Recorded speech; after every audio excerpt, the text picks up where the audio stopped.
What is up? What's up, lads and genitals? How's everybody doing? I hope that you can hear me good. I'm sure my sound check partner will help me out and let me know whether it's coming through good. But what's up, everybody? It's probably the last Thursday for a little while. I'm kidding. It'll be the last Thursday of the year. It sounds worse when you say it that way, doesn't it? Your sound is fine. Okay, good. My sound apparently is fine. So I wanted to sort of just have some fun tonight and talk about a whole bunch of crap. But I got nothing on my mind. I just felt like hanging out. So welcome and hello, everybody. Let's see, who do we got? We got Joffrey524. What's up, Joffrey? We got Thing. What's up, Thing? I love Thing. Thing's one of my favorites. Wyatt Coverdale. He's probably going to have a million questions, but, you know, we'll see. He might have a fewer tonight. Star Ruby is here. What's up, Star Ruby Corsi? Kelly Meadows. What's going on, Kelly? It's been a little minute. I don't remember if I saw you last week or not, but welcome back. Secret Knowledge 75, another somewhat new name. I think I remember that name, but I hope you're doing well too. Thank you for the holiday wishes. I appreciate that. Tropa, my friend, one of my favorite people. Thank you for coming as always. It's great to see you. Preston Jackson. What's up, Preston? I don't recognize the name, but I am also terrible with names. You can ask anybody, even my best friends. I'll be like, what's your name again? Skeleton Power says, what's up, Dan and fam? What's up, Skeleton Power?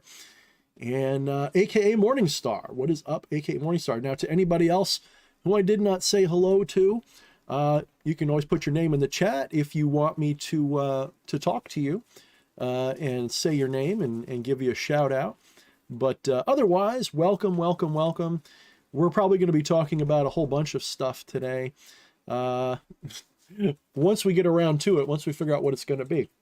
But, one minor announcement, a month from tomorrow, so January 27th, I make an appearance here pretty regularly, but I'm making a special appearance on January 27th at Iron Garden in Newark to do a book signing. And to do a little bit of I Ching reading and stuff like that for people. So hopefully that'll be a lot of fun.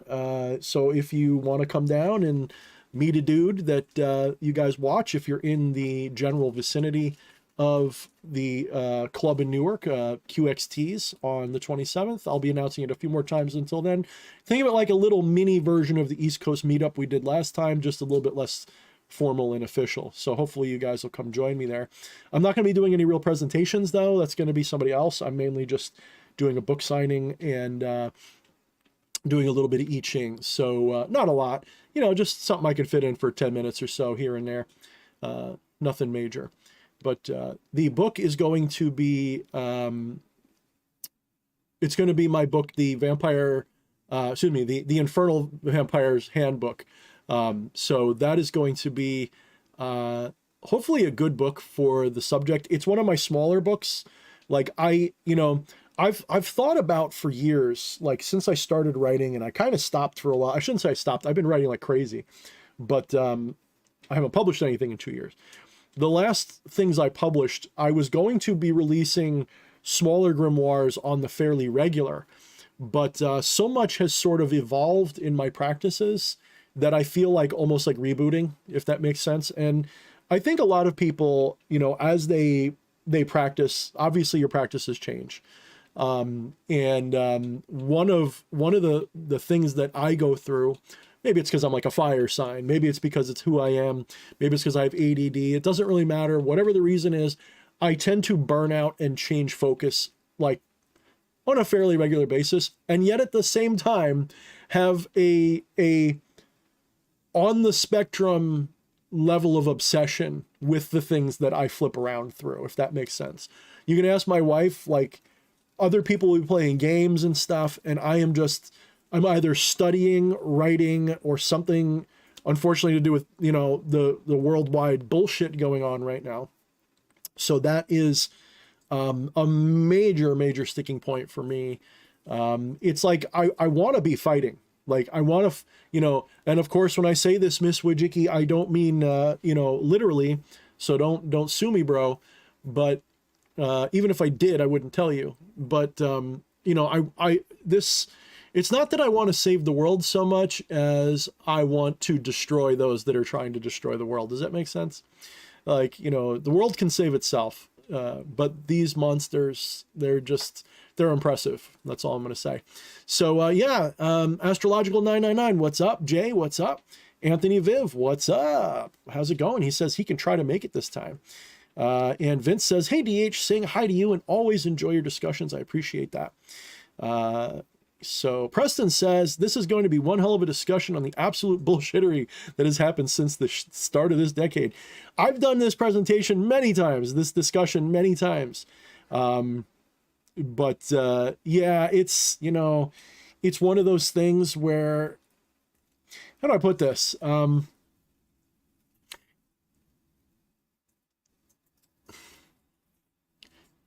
mean, people use a lot of analogies for these things, and there's no shortage of analogies. But, you know, the whole, you know, we're in a tunnel and there's light at the end of the tunnel, and is it a train or is it the end of the tunnel? And one of the things that really helps is to sort of take, well, first of all, you got to live in the moment. You can't, and I do this sometimes. That's how you know when you're, one of the ways you know you're in an egoistic state is, are you thinking about the past and future, but not in a way where it's just like, it's not that you're not allowed to think about those things, but recognize that when you think about those things, when your mind is not present in the moment and you're dwelling on the past or on the future, you know, good or bad, but usually bad. When you are focused on the past or the future, you're not really in your truest state. You're in an egoistic state, and that's where a lot of the discomfort comes from. But at the same time, you have to be capable of looking at the future and recognizing that everything that's like wrong right now, one way or the other, it's going to get resolved. That's number one. One way or the other, it's going to get resolved, and either the right side of history will win or the wrong side of history will win. Either way, things will settle down.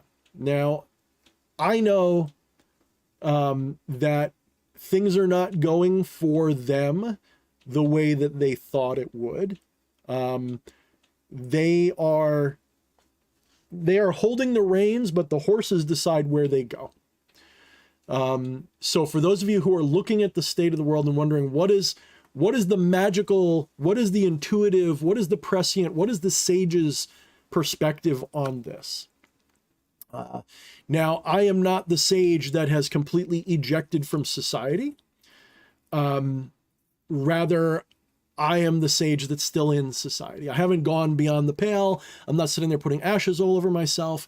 I am still of this, you know, still within this world.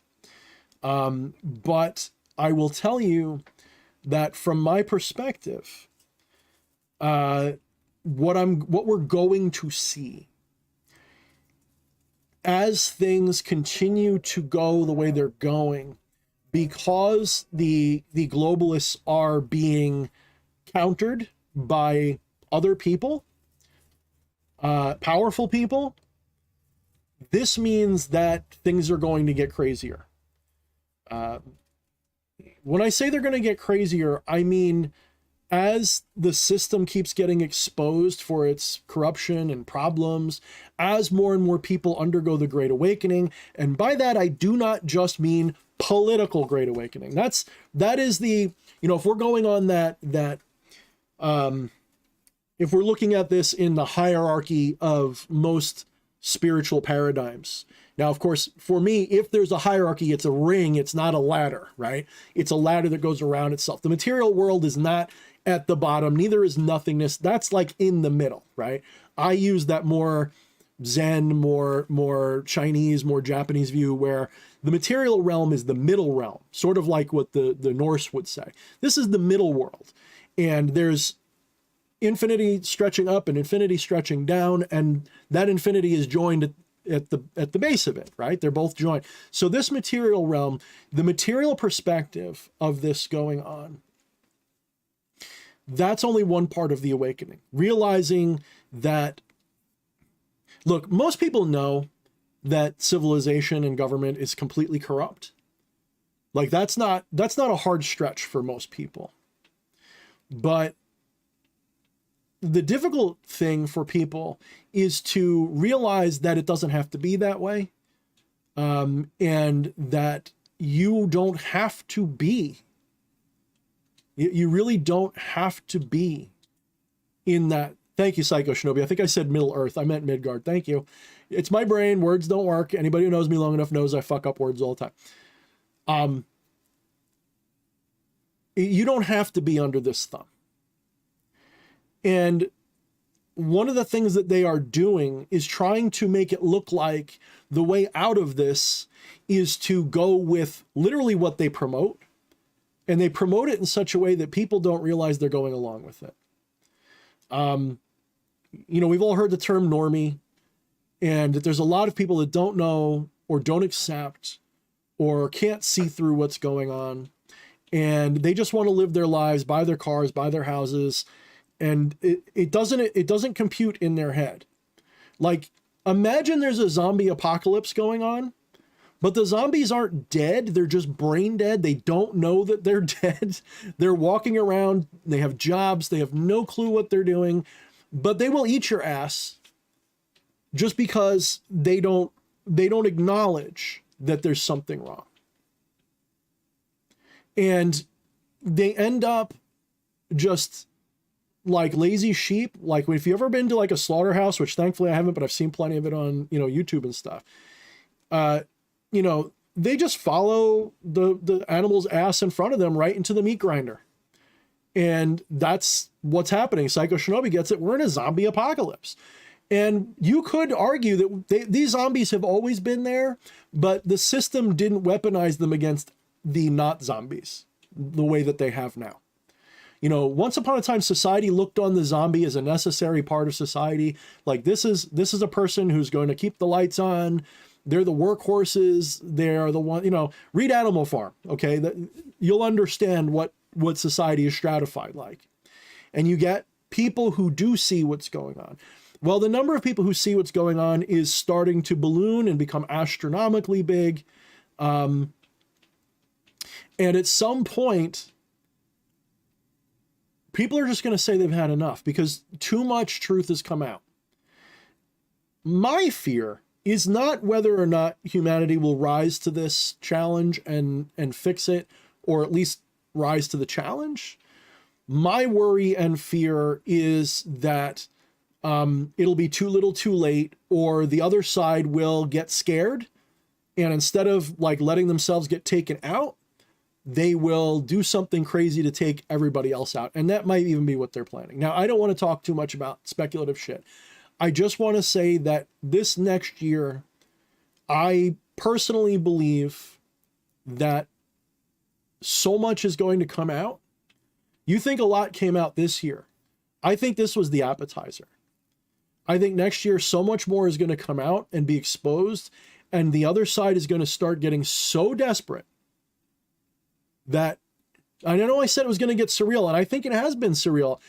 There wasn't any defining moment. I thought there was going to be, admittedly, a defining moment this year where a lot of people would stop and say, what? But I guess it didn't happen that way exactly.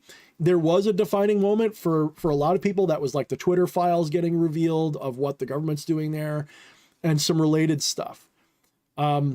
I'm still, I guess I'm still in that, like, as if it was a movie, like we need a big dramatic moment to wake everybody up. I guess that's not how it's going to go, but I think next year is going to be a very big year for the good guys, but not in the way that we would like. It's going to be a big year for the good guys in that a lot is going to get revealed, but the question is going to be, what are we going to do about it? Because I got to tell you, like, as someone who's experienced dysfunctional family and problems and my own problems and other people's problems, realizing you have a problem may be the hardest part for some people, but for other people, the hardest part is doing something about it when you realize there's a problem, because we are looking at a situation where, what are we going to do about it? We're not going to vote our way out at the way things are going, at least not the way we'd want to. Maybe it'll still work. Maybe there's a way we can get around that. I don't know. But we're not going to probably vote our way out of it. It's probably going to require something that either hasn't been revealed to us or is unthinkable or maybe is unpalatable. And to be honest, you know, I know what I'd like to see, and there's things I'd like to say, but I'm not gonna say. But let's just say that we are in uncharted territory for the modern times. But if this was 100 years ago, 200 years ago, the next steps are going to be brutal. So everything's changed because of the internet and the fact that this is a cultural, spiritual, psychological war rather than a physical one. And we should be grateful on some level that that's what it is, because if this had come to violence, it'd probably be so much worse. But one could argue the other side. One could argue that if the right people had acted sooner and with more, I don't know, final methods and means, maybe this wouldn't have happened this way. It's really hard to say. It's really easy to have 20/20 hindsight and say, well, if we never elected this person, if we saw through 9/11, if we saw through this, if we saw through that, maybe we wouldn't be here. And that's all fair, right? But as we just proved, or not proved, but as we all mostly just agreed, the world is filled with zombies, and it always has been. And I was once a zombie, and most of you were once a zombie, and some of you are still zombies. Some of you are listening to me talking and are going, I don't want to talk about this. This isn't important. This isn't real. This is conspiracy theory. This is MAGA Trumpism. This is whatever you want to label it as. You might even think I'm like leftist and saying it from that perspective, because I know people on the left that are aware of the same things. We have a common enemy. We just might think the solution's a little different. I know some of them personally. But I can't tell you what the solution is. I just know how to get the solution going. And the solution requires revelation. People must be informed. This must be revealed. Some would call it accelerationism. Now, this is something that the other side has done. They've accelerated the collapse of our system. They've made it worse so that it collapses, so we have to do what they want. Well, you know, the same tactic can work in reverse. You can use accelerationism to expose what they're doing. And I've heard that when I looked up this term, unfortunately, it is connotated with like supremacists, you know what I mean? And I don't know where or why. That's not how I heard of it. I'm certainly not a supremacist, if you know what I mean. But the concept works. So, you know, we sort of have to get into a position where we can withstand the storm that's coming. And that means something different for everybody. So all I'm going to say on this, we're going to end this particular subject. I don't want to dwell on this crap tonight. Okay, but we all know what's going on. We're all looking at our bank accounts draining out. We're all looking at all forms of hope for prosperity in the future getting flushed. We're all looking at total naked authoritarian petty bullshit. And one thing I said on Twitter, which is a really good quote, I don't know if I heard it somewhere and quoted it or came up with it, but one of the ways you know you're living under a tyrannical system is that it's petty. And our current system is incredibly petty, from corporate to government. It's incredibly petty. You can't say what they don't like. You can't meme what they don't like. You can't even whisper in a dark alley what they don't like. And if they catch you, and I'm not even talking about big things. I'm not talking about like, oh, we've got to revolt or do something. I mean, just saying this is wrong, or I don't agree with that. You know, I know a lot of people that I don't agree with on a lot of things, and I don't make it their problem, and I don't tell them to stop talking, and I don't say that they should be ashamed of thinking that way. But the system is doing all that. And there's countries around the world that do this stuff to their people. And when we hear about that, we get mad. Like when we hear about what they do in China or North Korea or any of these countries that have these policies where you say the wrong things and you get in trouble somehow. It may just be a little nothing. It may just be, oh, you lose some social credit or whatever bullshit. What we're seeing here, though, is the same thing.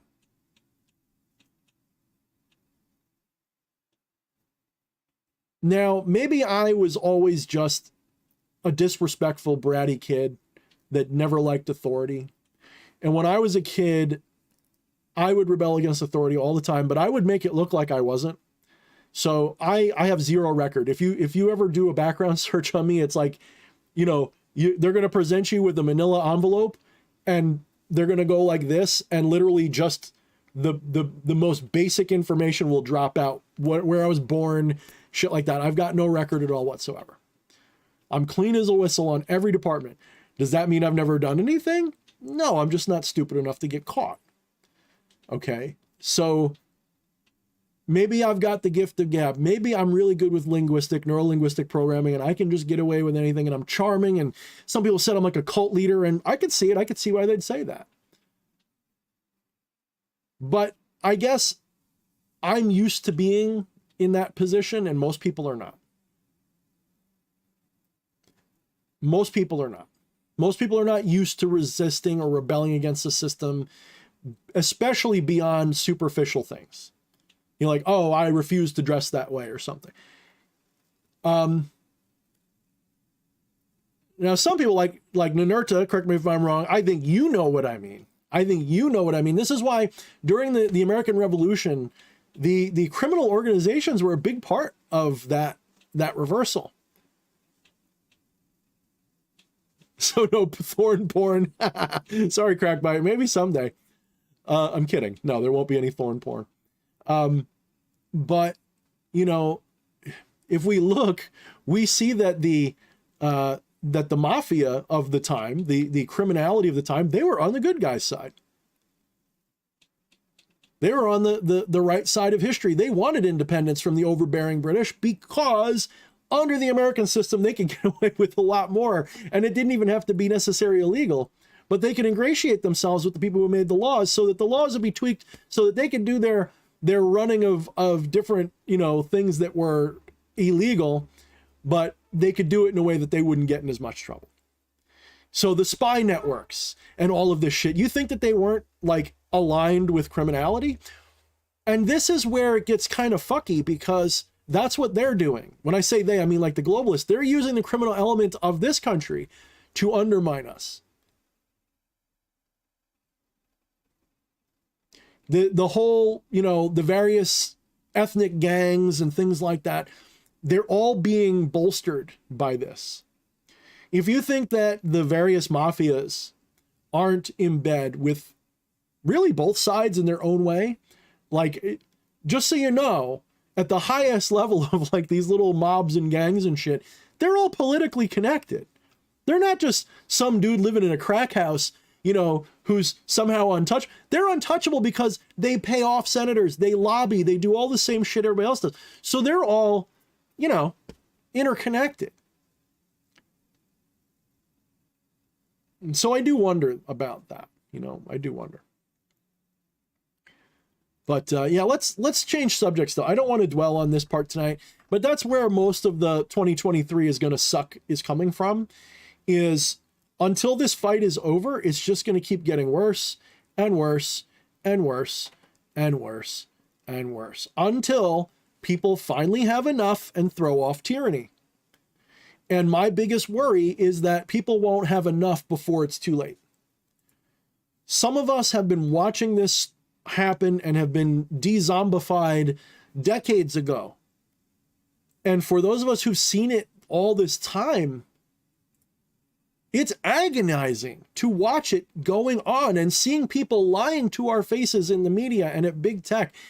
And it's not just that they're lying. This is like somebody breaking down your front door, and when you say, hey, there's somebody breaking down the front door, let's do something, everybody else in the house is like, no, there isn't. And you're like, well, what do you mean, no, there isn't? Well, the person on TV said that that doesn't happen. That's like what we're going through. Those of us who can see, it's agonizing because it is so freaking obvious what's going on. You don't need to be a conspiracy theorist anymore to see what's going on. You just need to open your eyes. It's not even hard. I can understand 10 years ago if you didn't know what was going on. I only started waking up 15 years ago, 12 years ago, something like that. I can understand if 10 years ago you didn't understand what was going on and you believed the media and you believed the government, even a little bit. Like I carry zero water for government. Zero.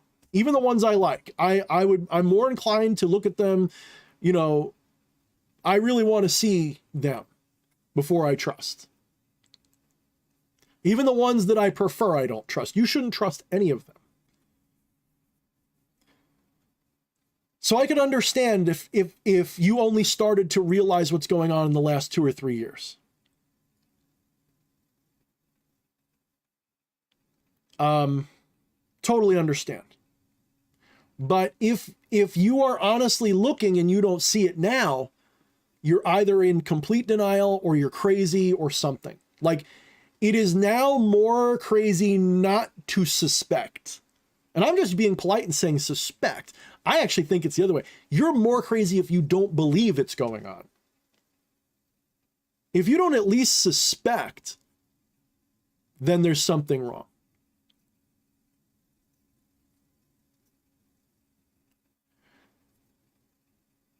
So I invite all of you guys, if you haven't already, do some magic about this stuff. One of the most powerful magical things I have ever done in my lifetime was what we called the Shadowgate Project. And we did that in 2020.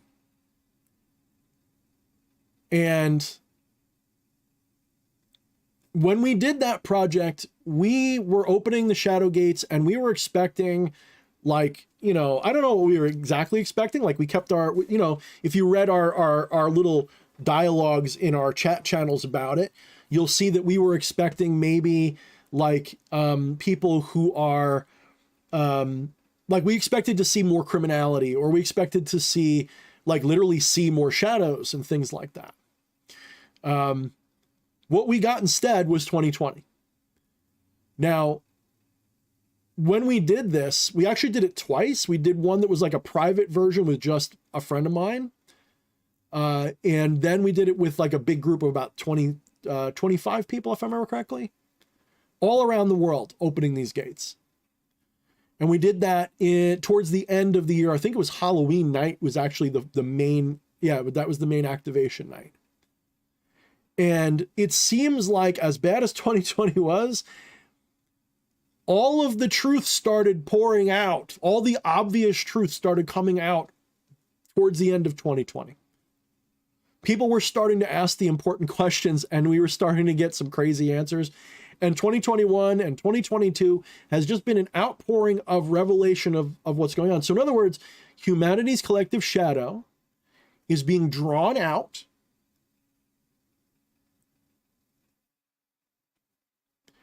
And that means that over time, there's a chance things will change.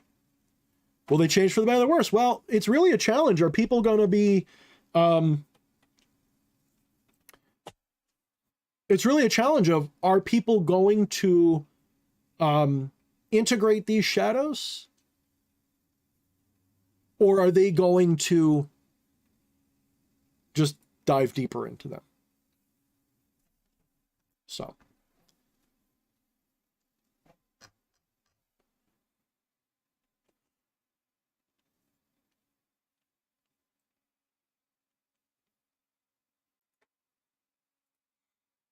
All right, let me go through the chat here. I think I'm going to change topics here a little bit because it's kind of done. Yeah, Ninurta, that's right. They bank off racism. And to be fair, there's racist people involved, and they're on both sides. Like, this idea that one side's squeaky clean or something is stupid. Like, that's never the case. You know, racism's a real issue. Most of the time it's a non-issue though, because for the most part, most people don't succumb to it. And if they are racist, they're like little r racist. They don't, you know, they're not hateful racists. They just might be insensitive or ignorant about something. And I don't consider that racist really. That's like little r racist. Like, you know, you could do better, but it's not like there's hate there. And then you got big R racism, which is like the Stormfront guys and all that kind of shit. And those are a real problem. And they exist on both sides. I mean, the big R are racist too. They really do. I mean, trust me. Trust me. I don't mind admitting it. It's everywhere. But they do like to throw that around because it's a very deep shadow, especially in American culture. Racism, bigotry, phobias of, you know, sexuality and stuff like that, you know, like, it's a huge shadow for people. Anything that's a taboo or anything that is like something to be ashamed of can be turned into a shadow or is a shadow that can be exploited, especially if you're skillful at this stuff. And they are. One of the reasons why, and this is going to be a little controversial, and forgive me, I don't mean this in any kind of fucking way, but one of the reasons why you see minority communities in such bad shape is because the system does want to keep them in a very shitty condition so that they have a victim that they can play off of. They want to have people think that they are being oppressed by the other guys, not the system. In other words, you know, they want to blame me and people of my complexion for what they are doing to those people. They want to say, oh, white people don't care about you. Now, maybe that's true in a lot of cases. You can find very easily, if you go looking, people who don't care about this shit or that are literally racist. So it's not hard to present or create the perception that everybody's racist and bad, and that's why this community can't get on its feet and they're all impoverished and everything else. But the entire system, from entertainment to government to even the assistance, is designed to keep those people in a position where they can't get out. How do I know? Because I'm poor. I've never been rich. I had a few good years the last couple of years, but it wasn't enough to put me on any kind of, you know, it didn't raise my freaking tax bracket or anything. It just meant, hey, I don't have to choose between ramen and eating dinner out this week. I can have the nice dinner. That's the big difference. Because I don't aim for money or power or any of that stuff. I aim for enlightenment, for experience, for life, for vivacity. Is that a word? Anyway, it's a word now. But I've grown up, most of my life, if not all my life, pretty much all my life has been some type of poverty. And even though I'm comfortable, I don't have a lot of worries right now. I have in-laws that help. I have my family, blah, blah. I am not sitting here like stacking money, okay? And so I have always been a blue collar or white collar, but like a blue collar, white collar guy, if that makes sense.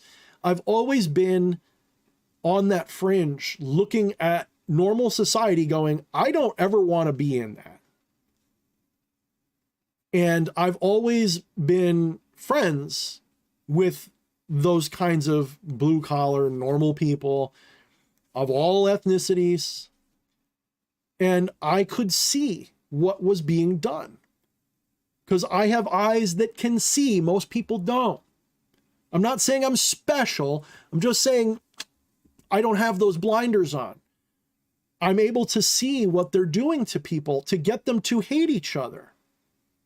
They want one community to hate the other community so that they can never come together and say, you're wrong, you're bad, you're evil, you must die because you're killing us. That's why it doesn't happen, because they get the LGBT community against, you know, whatever the I guess the not. They get a lot of people who are reasonable. Here, let me give you a little bit of an insight into what they do to manipulate you.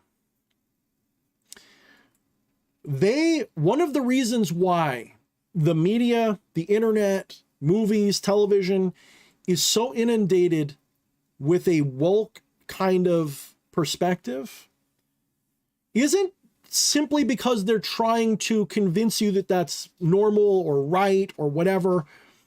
There is that. But what they're actually trying to do is trigger the people who are not necessarily bigots or racist or anything else. They're trying to make them defensive, scared, upset, angry, so that they start acting like bigots and racists and all of this other bullshit. This is why you can have people who are in their heart, they're not racist, they're not bigoted, they're not ists, they're not obes, they're none of these things. They look at people as human beings, but they see this insanity going on and it makes them crazy and they start getting defensive and they start sounding like disgusting racists and bigots.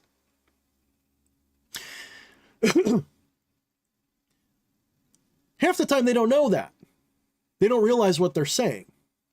Then you get the other side then will react to them. They'll feel oppressed and targeted because then their little echo chamber presents them with these bad actors.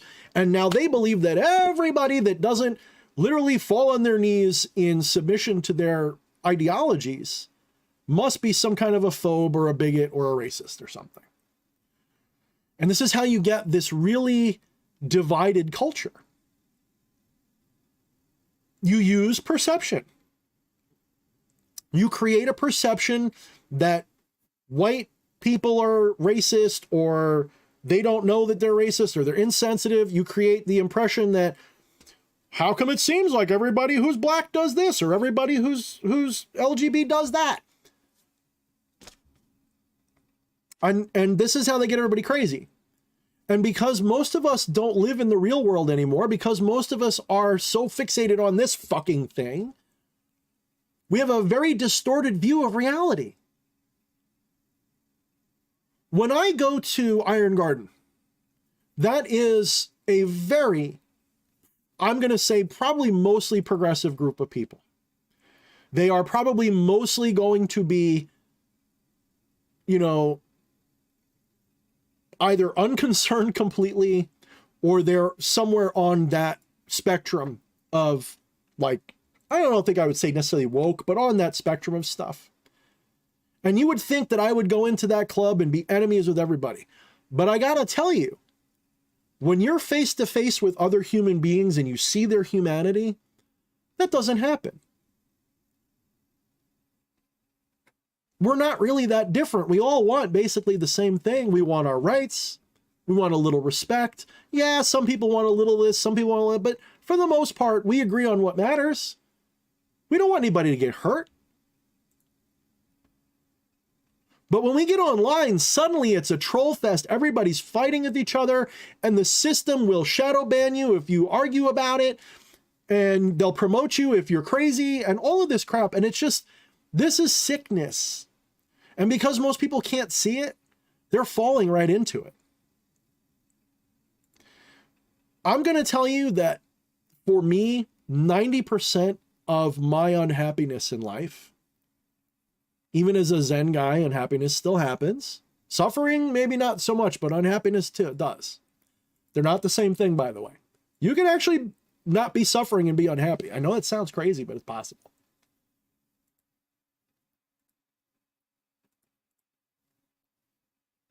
Most of my unhappiness comes from the internet. And because it is such an addicting system, even when I am intentionally finding ways to minimize my interaction with it, I am compelled subconsciously. I'll turn on my Internet Explorer to do some research, and I'll feel this, I must check this website. I must check this group. I must see what the current events are. What's happening now? What are people fighting about now? And then I insert myself into these things because I guess I'm a Long Island guy who likes to fight a little bit. And it just makes me sick. And if you're able to avoid that, more power to you. Teach me your ways, O Master. Because that is a definite hang up. But when I walk down the street, I don't see enemies. I don't see racists. I don't see woke people. I see human beings who are just trying to get through this. And I want to reach out to them. I want to say, look, I don't know if we agree on anything, but I see your humanity right now, and I want you to know that I respect that humanity, and I hope you make it through this. So, whatever. That's a big part of it. They're using racism, religion, and I can tell you that because of my certain perspectives, I am more inclined to follow Christians than the alternative. Because at the moment, they are the ones who are speaking up against a lot of this crap going on. So in a way, I'm politically homeless because I don't have a group that I can agree with on much, really. You know, I can't agree with Christians about their religion much. Especially when they get like really crazy with the fucking, you know, satanic panic type shit and you know, evolution's a lie type shit. Like once I start encountering those people, it's just like, I think you understand. You just want to tune that shit out. It's crazy. Just gonna be, that's crazy too. So unfortunately, there is no perfect solution. There is no perfect person. There is no perfect movement. There is no perfect system. We've got to make do with what we've got.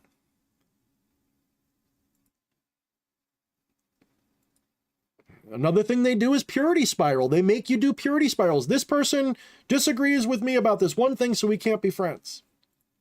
Or I really like such and so, but they hold this view that I don't like, so now I can't support them about the things that I do agree with.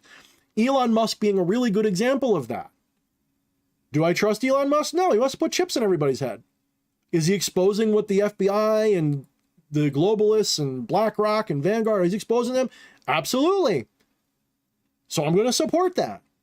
But I know a lot of people that go, I don't like Elon because of whatever sacred cow that Elon took a shit on. And so they won't support him even though he's doing things that right now are exactly what we need. Right now, what is happening on Twitter is probably the most, I know that sounds crazy because it's just fucking Twitter, but it is literally like, it's like an internet 9/11, guys. Like that's the big fucking deal. And you can hate his guts all day long and still go, holy shit, what he's exposing is important. Yes, I literally think it's as big, if not bigger than 9/11, but because people are so programmed to shoot the messenger or not listen to the messenger because they come from the side they don't like, the truth is inconvenient and they won't pay attention to it.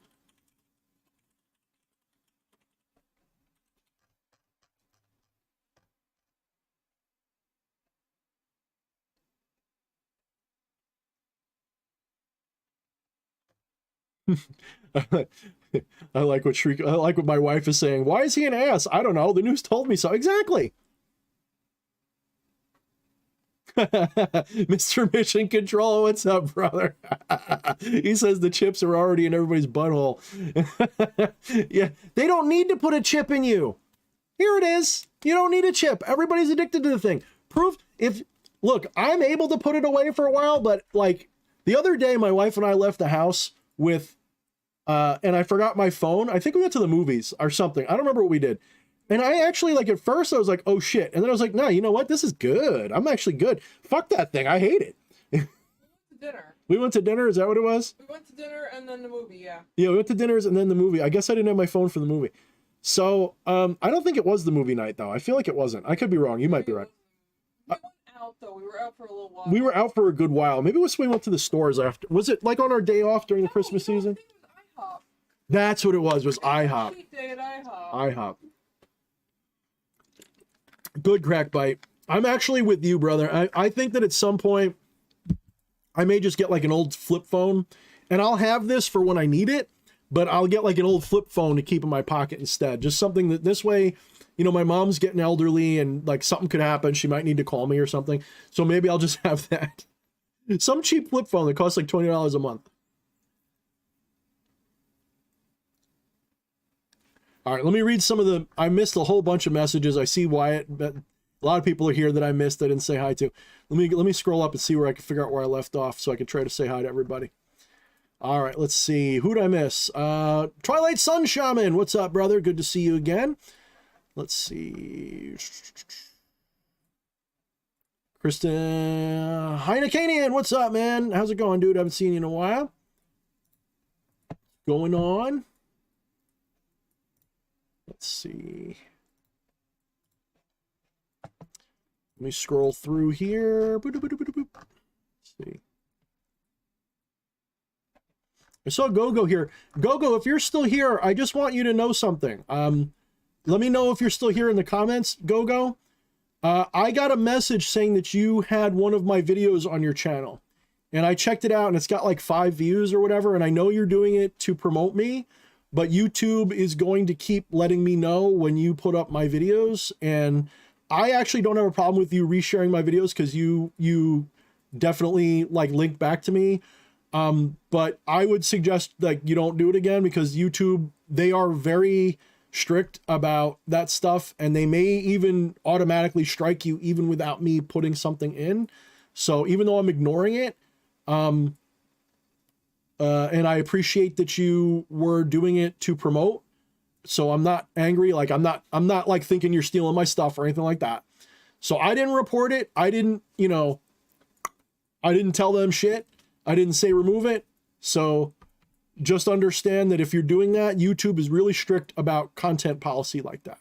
So what I will say though is next time ask me first, because when I got the notice, my finger was over the strike button, and then I recognized the name and I saw you were doing it nicely, so I didn't do anything about it. But next time, just DM me before you put anything of mine on your channel. This way I can either authorize it or whatever, because, you know, I don't mind getting my stuff spread around, especially if credit is given, you know. It's just that certain things,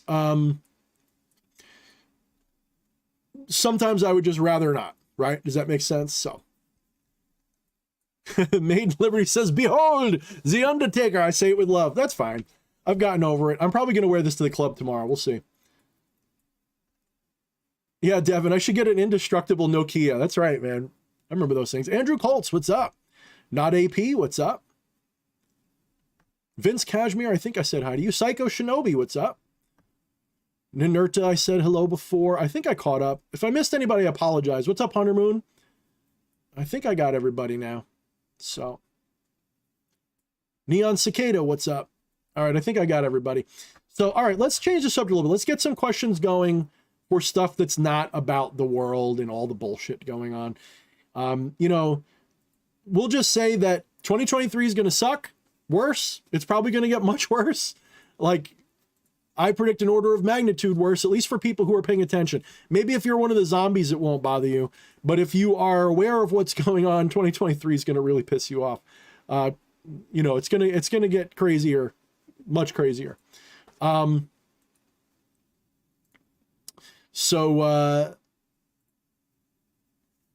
Yeah, give me some other topics to talk about.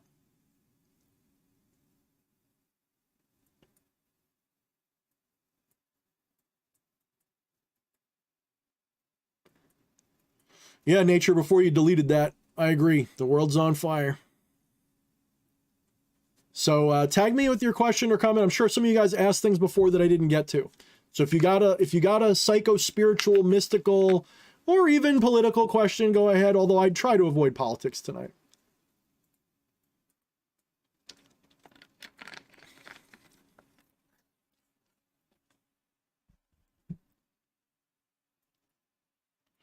Oh, Wyatt, I love you, little dude.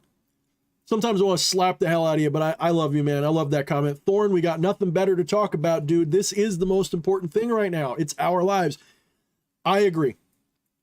I definitely agree. But you know what? You can't work all the time. You can't work all the time. Nature's wrath. The world is on fire. Let's talk about pineapples. All right. Christian had a question. He says, Gnosis on King Person and Ra. I've actually, most people that I know have equated him more to come on, brain. Click in. Come on. Come on. You know the answer to this. Come on. Come on. Give it a minute. Oh my goodness. What's going on with my brain? Horus. Excuse me. Horus. Most people that I know equated King Person to Horus. Now, is that the case? The problem with King Person or Person, if you, depending upon how you like to say it, is that from his goetic information, there's not a lot to go on. One of the problems with the goetic spirits, some are really clear. Baal, for example, that demon represents a big portion of Babylonian gods. Beleth is actually a masculine version of Belet. So Beleth is like the Christians took Belet, which was the Babylonian or whatever Mesopotamian, like the same thing as Baal, like it means Lord. Well, Belet means lady. So Beleth, it's one of the reasons why I think Beleth came through to me in like a feminine tone, so many times, like in a feminine way. But King Person is, you know, I've only worked with him a few times.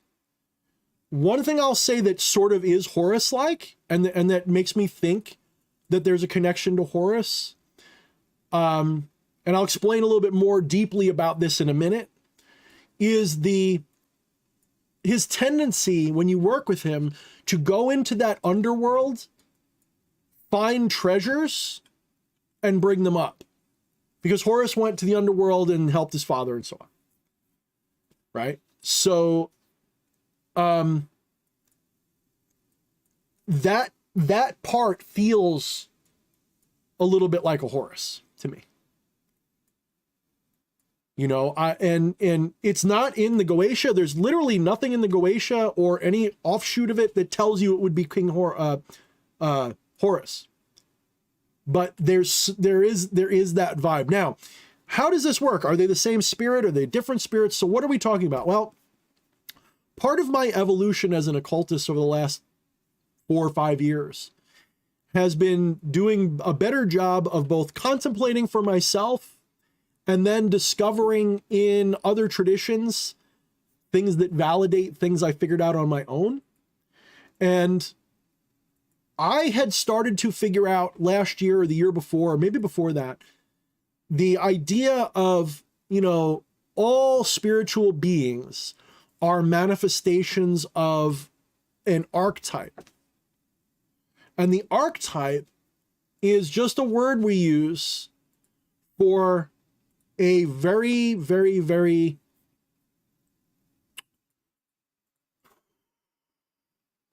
human, how do I say this? A very anthropomorphized human perspective of something that is enigmatic, that is part of the whole. So in the divine, there are enigmas, archetypes, ideal forms for the Platonist, whatever words you want to use for them. There are, within the divine, there are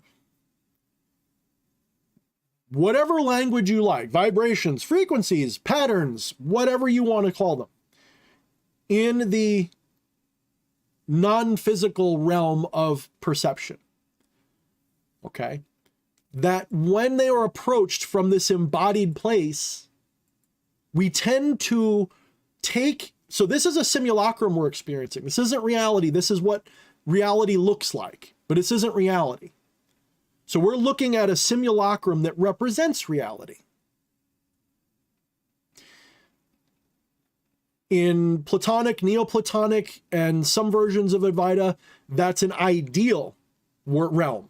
Okay, so that the material realm is a projection of the ideal realm. But instead of thinking of it as it's just mental or something like that, which is a common misunderstanding of those ideas, what we're really talking about is something that is ineffable, unspeakable, an unspeakable ocean of existence. And that ocean has waves and patterns and currents in it. And those patterns, waves, and currents, when they are encountered by consciousness, manifest to us because we have trained ourselves over time to see reality a certain way. So we personify these things, some of them. Some people personify them to the degree where they can encounter material spirits. That is to say, maybe they get manifestation in smoke, or maybe they even see something that they can't explain that seems totally real. Maybe they feel something touching them, maybe whatever. But we personify them. And if you look, you will see that cultures routinely have their own version of every god. You've got Zeus is probably the easiest one because Zeus is everywhere. I say Zeus just because that's when I'm thinking that's the guy, right, that I know best.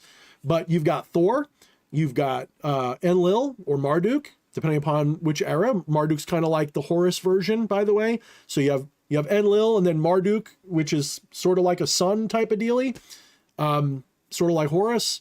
You have Amun-Ra, which is sort of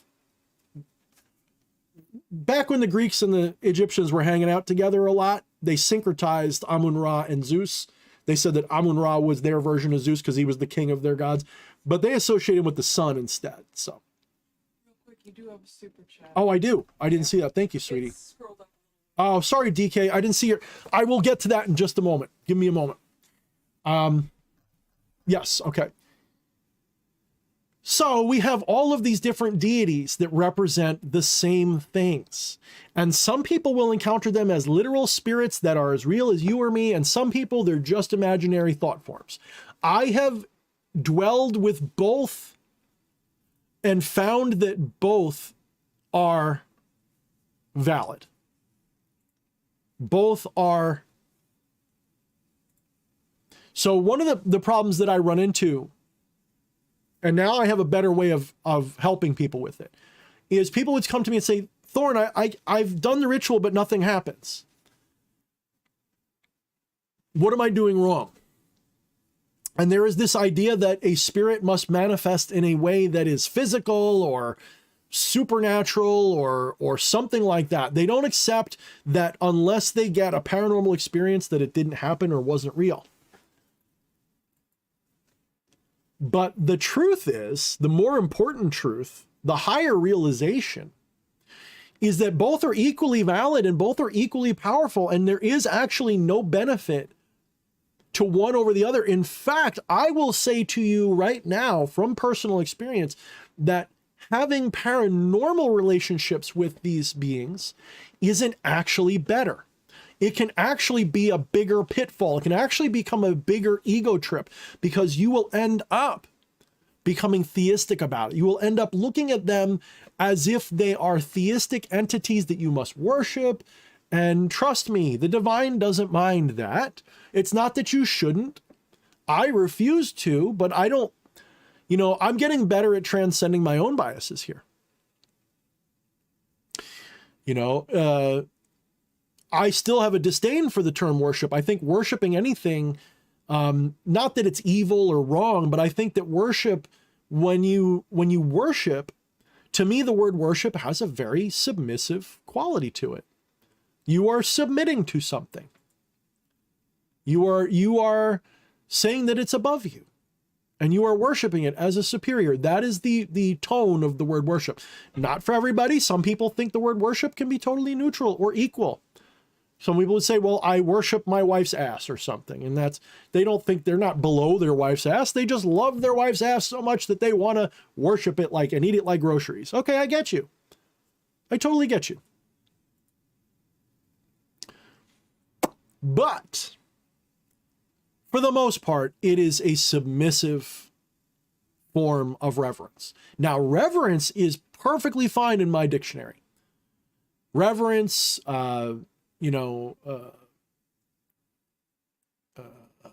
venerate, those are great words. I will venerate any spirit, anything, because that is just an adoration. That's just a love. It has nothing to do with I am inferior and I worship you. It is, oh, great noble part of myself. Oh, great universe. Oh, great thing that I am. It's not a submission thing. It's like, I love my fucking hand. This hand is so strong. I love this hand. That's what it's like. Like, you wouldn't worship your own hand, would you? See what I'm getting at? You can love your hand. You can venerate. My hand is really good and strong. I'm powerful. Look how powerful. In fact, I'm going to treat my hand to a spa day. I'm going to get my nails done and the whole works because I love my hand. Totally fine. Totally fine. In fact, better than fine. But I wouldn't worship my hand. Right? Would you worship your hand? Be honest. Would you worship any part of you? Would you worship your favorite part, perhaps? No, you wouldn't worship your body.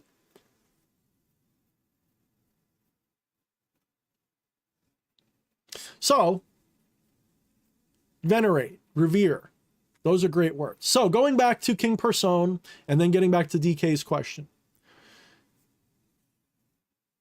When I worked with King Person, it was absolutely very powerful how there was a revelation of treasures and things that were in the, we'll say, in the shadow part of me that were brought out like lost treasures, like Osiris being resurrected, like all of that, like, and defeating that side. So King Person's probably pretty good at that stuff.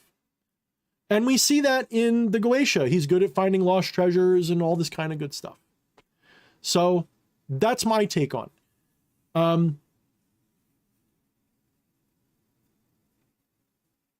Okay, let's go to DK's question. DK, if you're still here, I apologize for taking so long, brother. Thank you for the 5 spot. He said, thoughts on deities for court cases? Belial, King Paimon, King Vinay, Dantalion. Okay, all of them are fine. I would say Belial definitely has more of a reputation for court cases. But I would warn you that King Belial's way of dealing with things is very, very, very dramatic would be a nice word. Expect that when you work with King Belial, in my experience, it's a bull in a china shop. A lot of stuff gets shaken out. The one thing I can guarantee you with King Belial is you will end up in a strong place if it doesn't kill you. You know, King Belial's whole, like, energy is what doesn't kill us makes us stronger type of character. He is a very harsh teacher. Some people have nothing but love and great times with him, and that's fine too, but yeah. Now, one of my issues with Belial is as an identified entity, there is no real origin for him. Now, some people say, oh, Bel, he's a bell, he's a ball. But really the term meant worthless. And it was really, an Abrahamic position on pagans or people who lost faith and joined, the Canaanites, joined the Babylonians and all that stuff. It's not really a deity in the classical sense, according to my research. Does that mean that there is no deity you can trace back to? No. I think what you're talking about is like they're talking about the worthless followers of Bel, is what I think they're really talking about. People who are following the enemy's gods. And really, you could probably trace it back to the fact that once upon a time, Abrahamic cults, or the Abrahamic cult, or the Jewish cult, or whatever you want to call it, they were a cult of Canaanites, and they believed in the same gods, and they all worshiped the same gods, and they had in their homes an altar to Yahweh and to all the other gods. So people who probably continued with that were the Belial. Now, I am not an expert on Belial, so some people are going to disagree, and if that's not your gnosis, that's not your reality, that's fine. This is just my experience. And what I think Belial has morphed into a deity over time. I think Belial is like an egregore that's just so long standing in the collective conscious, like Lucifer. Okay, Lucifer, in antiquity, there has never been a Lucifer. That is something that is in terms of religious history and pantheons, that is a recent concoction. The concept that we have of Lucifer. Satan, too, is a more recent concoction. This idea of there being a devil with horns and a tail and wings and devils all around him, that is like a last 1,000 to 2,000 years type of idea. That is not, there is no ancient deity, and most of that stuff was never even canonized by the church or anything. Most of that is just like in Star Wars. You've got Star Wars, the canon stuff, and then you've got the extended universe or whatever, which used to be canon, but whatever. Satan and Lucifer are like the extended universe of Christianity. And most of what we think of about Satan and Lucifer either come from occult sources, pagan sources that maybe thought about Prometheus or Phosphorus or something, or Christian myth a la, Paradise Lost.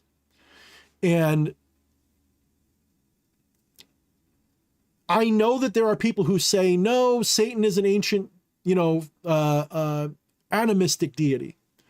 And they're probably right too. They're probably not wrong, because what Satan is to the Abrahamic religion is literally anything that is in opposition or an alternative to their religion.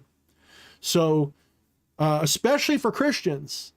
So like you go talk to someone who's Jewish, and, a lot of my Jewish friends, they would be like, oh no, I won't do anything with magic or whatever. But at the same time, they weren't sitting there going like, oh, I'm judging you. Those are all demons. You're going to hell. There was usually more of a, you don't understand what you're dealing with, like tone most of the time. I'm talking about the ones that understood, like they weren't just people who happened to be, they were people who really believed in stuff. Like you talk to someone who, is like more into mystical Judaism type stuff. They're sitting there going like, no, these are dark spirits. They're bad, whatever, but it's all God, and, you're being tested and you're failing and blah. So there's still judgment there, but it's not like a Christian who's like, get away from me, evil sinner. It's a different kind of thing, in my opinion, at least in my anecdotal experiences, if that makes sense. So it's really Christians who are really fearful of this stuff, like cult fearful, like, when I say cult, like they're crazy about it. The fundies, but you don't even have to be a fundy to see that.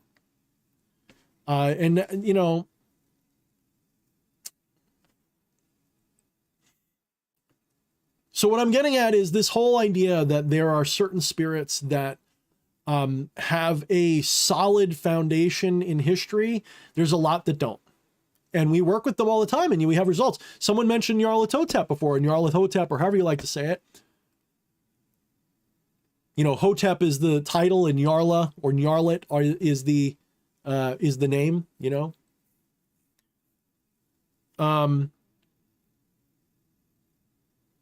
People have worked with Nyarlathotep. They've worked with Azathoth. They've worked with Yog-Sothoth. They've worked with these entities and had results. I've had them.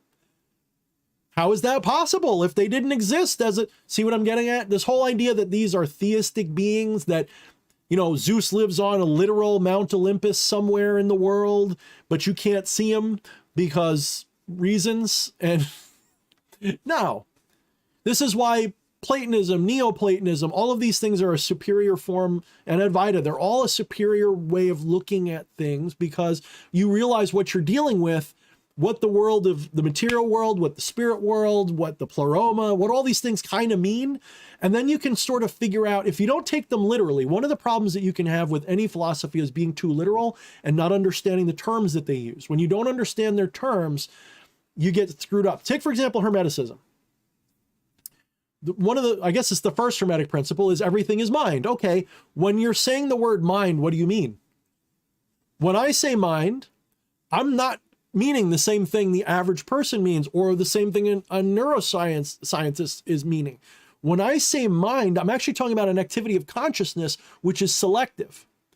This is why the mind is the athame, the dagger in ritual, why it's the air element, because it surrounds and divides. It cuts and stitches. The mind fixates. The mind discovers. The mind does those things. But the thoughts are not your mind. But to a lot of people, that's what your mind is. It's your intellect, your thoughts. But your intellect and thoughts are a process. They're like a running, recording in your head that you're witnessing. Your thoughts are something you're witnessing, but the thing that selects the thoughts to witness, that's the mind. You get what I'm saying? So your intellect is something else too. Your intellect is not the mind. Your intellect is, it is what is selected. So there's awareness that becomes consciousness when awareness is aware of itself, right? Consciousness is a form of awareness. The mind is a form of consciousness. The intellect is something that is selected by the mind, and so on. This is why the mind is still important for the intellect, but the mind is, it is the selector. It's not the spotlight, it's the thing that directs the spotlight. The mind is the direction of the spotlight of consciousness. In my vocabulary. So when someone says they've got a brilliant mind, what they're telling me is, if someone said to me, Thorne, you've got a brilliant mind, what they're really saying to me in my language is my consciousness is really good at highlighting the right things, at choosing the right things, at willfully centering on the right things. That's what my mind is doing. And my intellect is the substance of that act. The thoughts, the feelings. And if they're logical, then my intellect is a logical one. If they're irrational, then my intellect is irrational. Get it? Someone can have an intellect and be a dumbass. See? So the meaning of these words is important and how you use them. This is why Belial, the origin of Belial, is not a deity. The origin of Satan, at least as it came to us, is not a deity. Again, maybe there is a deity that they were thinking of when they were talking about Satan 5,000 years ago, 3,000 years ago, whatever. Maybe it was just one of God's helpers. Some would say Samael. I like that interpretation. I love that interpretation. The idea that Samael is still a good guy, but does the bad stuff, the angel of death that became our idea of Satan. But the Bible's never clear about what Satan is. In fact, Satan is presented as multiple figures. It's not just one. It's a title for multiple adversarial, and they had a job that was, they weren't doing something wrong when they were challenging humanity. Their job was to challenge the faith of humans. That was their job. According to their religion, that was their job. Wasn't a bad guy that had to be beaten. That's a much more contemporary Christian mentality. This whole idea of satanic's evil, we have to kill Satan. No, it's to be clear, it was like the Judeo, Christian, the Jewish version of shadow work. Satan was like their ultimate shadow worker. Satan was the tester, was the adversary, the one that would test you. It was chthonic. On a darker side of the chthonic spectrum. It wasn't really your enemy, but it was your adversary. It was there to test you. So it wasn't always fully demonized. You know what I'm saying? So much of the things that we understand today are seen through a lens of contemporary religion, and that's just how culture works. And it's become the norm. So which do you work with? Do you work with that more original version of Satan, Samael, whatever your word is for it? Or do you work with the LaVeyan version? Or do you work with, the literal bad guy version? Which one do you work with?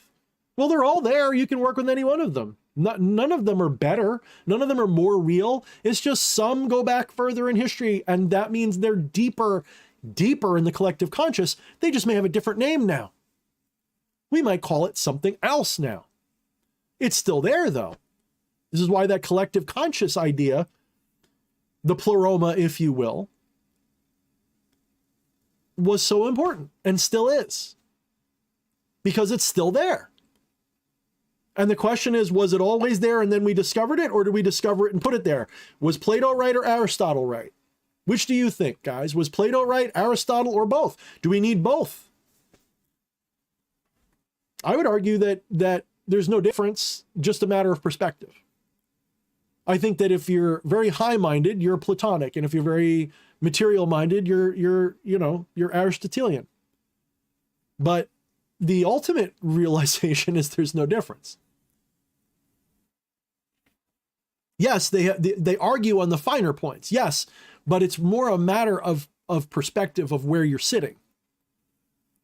If you are living in a very material mind, where matter becomes form, then you're an Aristotelian. If you think matter is a precipitate of form, then you're a Platonist, a Platonist, to some degree. Or you're a materialist versus an idealist. But I sort of sit in this in-between space that says our very concept of substance is a form, and our very idea of form cannot be envisioned without substance to fill it. So it's the back and front of the same coin. You can't separate them. The material world isn't evil or cut off from the light.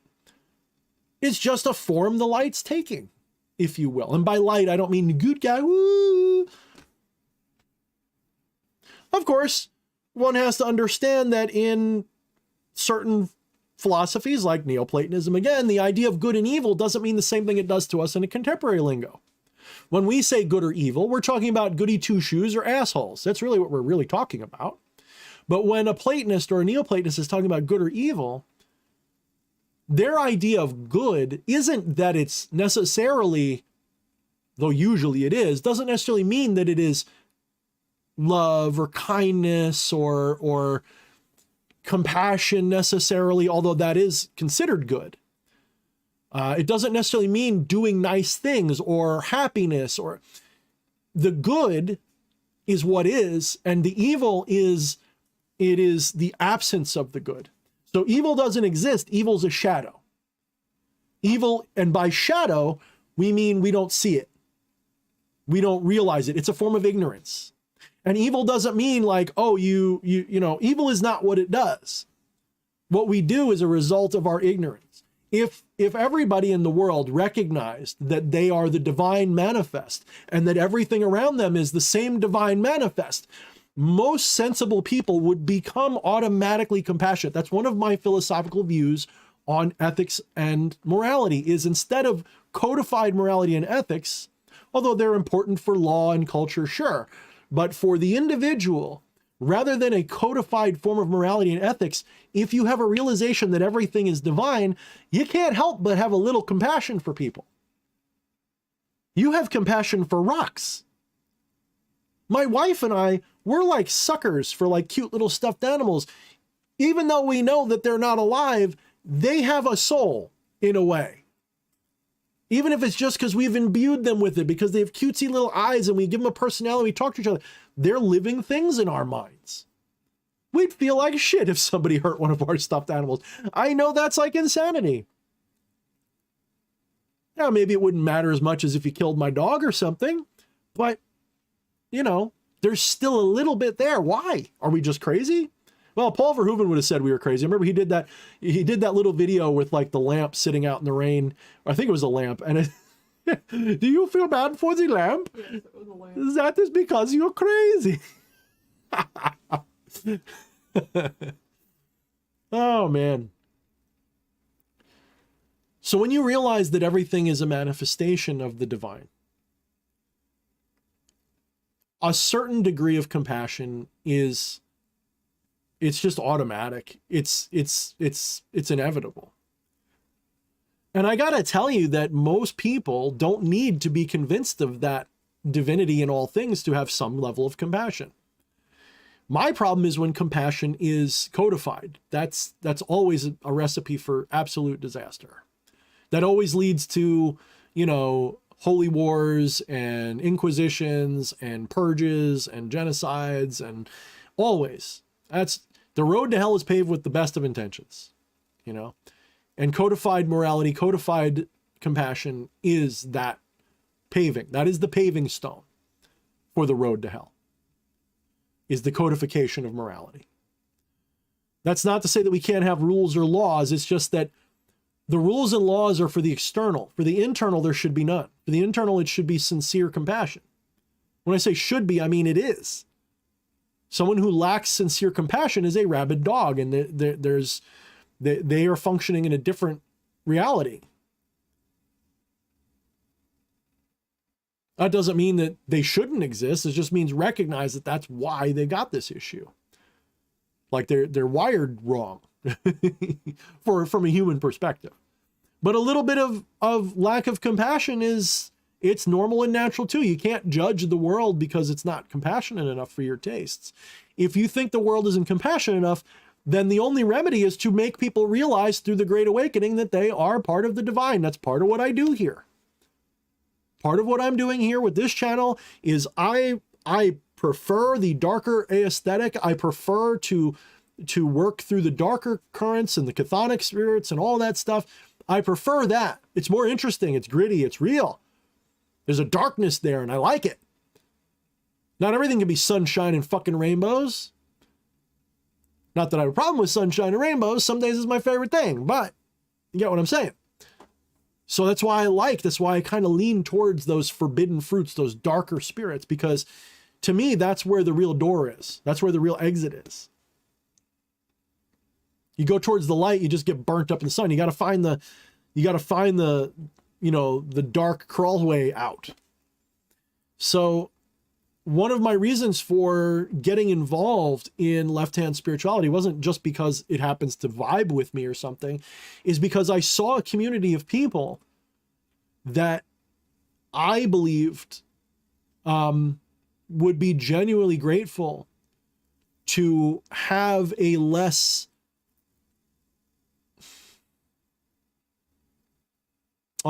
maybe that's the wrong way to put it. I thought they might be grateful to have a perspective that sort of, you know, helped unite what people on the love and light side say without the bias of, you know, the love and light crowd, if that makes sense. You know, I actually knew somebody who was very, very left-hand practitioner, and they're like, nah, I'm still all love and light like all them. It's just I do it different. And I'm like, yeah, I could say that about myself too, in a way. But the ultimate form of compassion generally means leaving everybody alone. You don't usually like trouble people. You know, you could be a lighthouse, but you don't go around shining the light in people's faces. You know, be a beacon. Don't be a blinding, you know, asshole. Let people come to you a little bit. So, all right, I'm going to scroll down, see if I got any more. Okay, I'm back to reading questions. So, I'm sure I missed a lot of questions.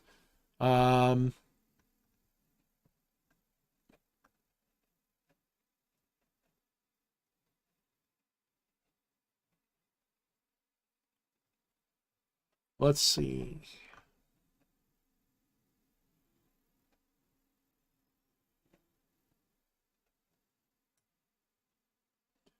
Twilight Sun said, the shadow of God in the earliest teachings, which were non-dual. That's correct.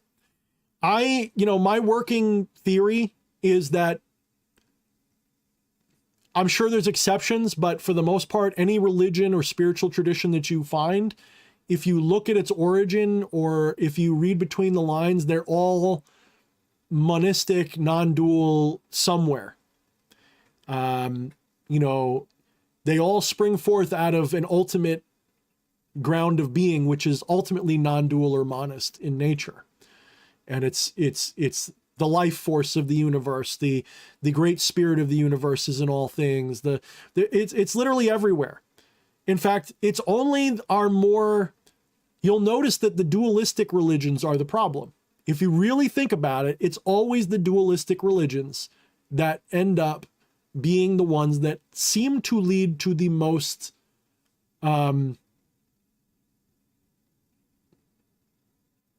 corrupt systems. You know, the ones that put a wedge or a line between you and the divine and say, you've got to go through our priests, you've got to do 1,000 jumping jacks and 1,000,000 Hail Marys. Those bureaucratic dualistic religions are a major portion of why humanity's so fucked up. It's been generations, thousands of years of these people literally dividing humanity from their own divinity and putting it's like they've stolen people's it's like getting something stolen from you and then someone trying to sell it back to you.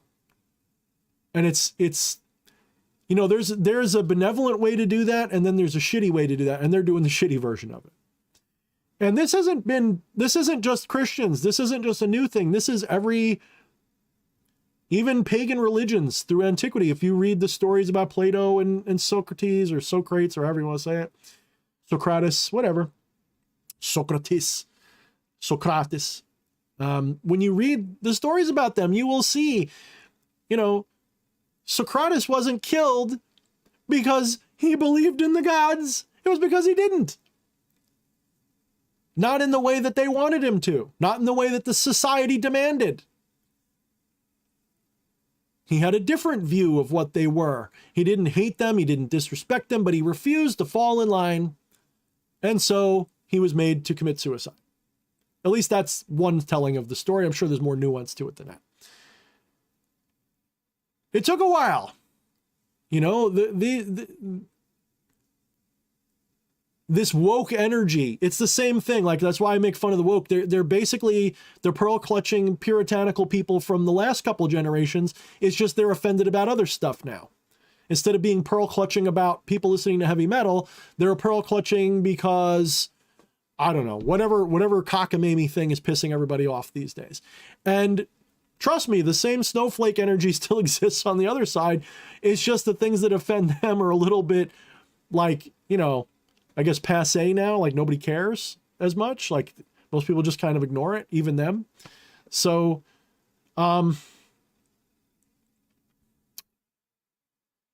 this kind of mind control, like you could sum up history as a battle between people who want to be left alone and people who want to make everybody do what they want.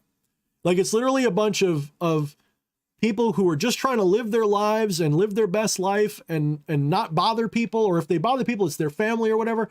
And then you've got people who want to control and judge and run your life for you.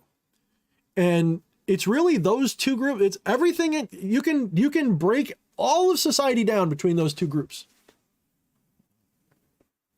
The leave me alones and the do what I tell yous. The colonizers and the people being colonized, the givers and the takers, or the doers and the takers. And this is not just like, I know that that's like something woke people say. It's something that, like, I would be woke if it wasn't for the extreme part of it. Like how most of the stuff that I agree with is, at least in principle, what they would say, but I don't take it to the degree that they do. Just like when I was a Christian, I didn't clutch pearls about the stuff that offended them. Like I was like, well, I'm going to try not to break any of the 10 commandments, but if somebody does, I'm not going to like say they're going to hell or something. I'm just gonna be like, hey, it's no problem. Just whatever. You know what I'm saying? Like there's a difference between like, I don't like that versus cancel them, dox them, destroy their lives, etc. because they use the wrong pronoun or something stupid. So those same kind of people have existed throughout history, throughout society, throughout cultures around the world. And that hasn't changed. You do it right now. I do it right now. Everybody does it to some degree, but some people are pathological about it, and they like hurt everybody over it. Look, we all look and judge. We all wish people would be different. We all do that. But some people go that extra mile and try to punish people or hurt people or change people in a way that is not sovereign. It doesn't respect their sovereignty. And that's not okay.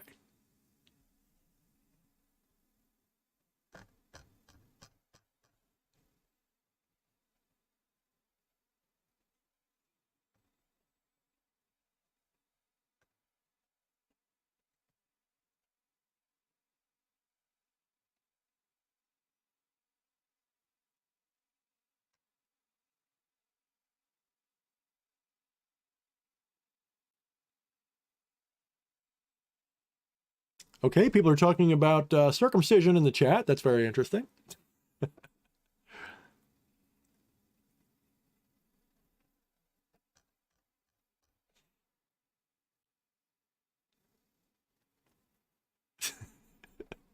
People are talking about cheese wheels and all that good stuff. Yeah.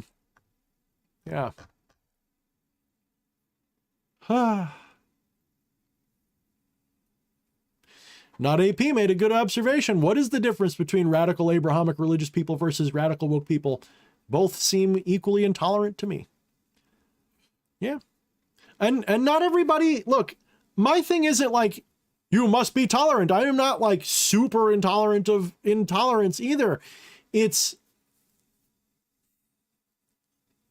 I look at people and go, you know, everybody is dealing with their own shit. Everybody's got past trauma and things that were ingrained into them and indoctrinated into them. And nobody's going to do the right thing every single time. And half the time that people make a mistake, it's literally, it's a form of ignorance, not a form of evil intent. That doesn't mean that there isn't evil intent. I'm just saying that for the most part, the average person is acting out of ignorance, not malevolence. And so therefore, there's a lot of room there. That doesn't mean I won't, you know, put the hammer down or whatever and cut people off and sometimes do things that sometimes it's because I'm hoping they learn a lesson, sometimes because they literally piss me off and I don't like them anymore. But I don't sit there and go, they're an evil person and must die and pay just because of stuff like that.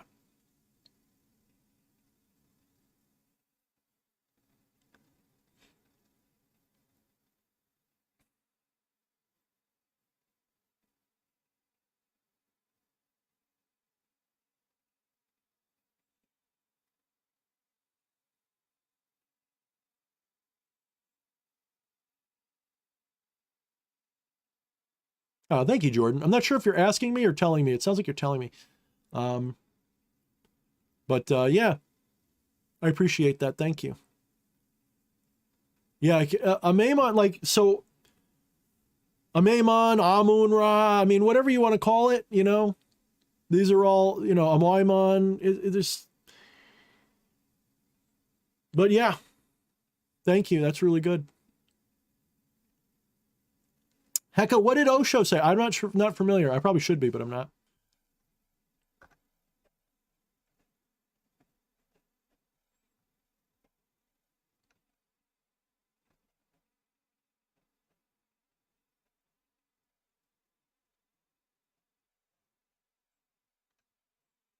AKA made a good point about politics that I completely agree with. It's not to say that I don't tend to side with a certain political group more than others, but I don't consider myself of that group. Like if someone said, "Are you a Republican?" I say no, but a lot of the people I would vote for are, not all, but a lot.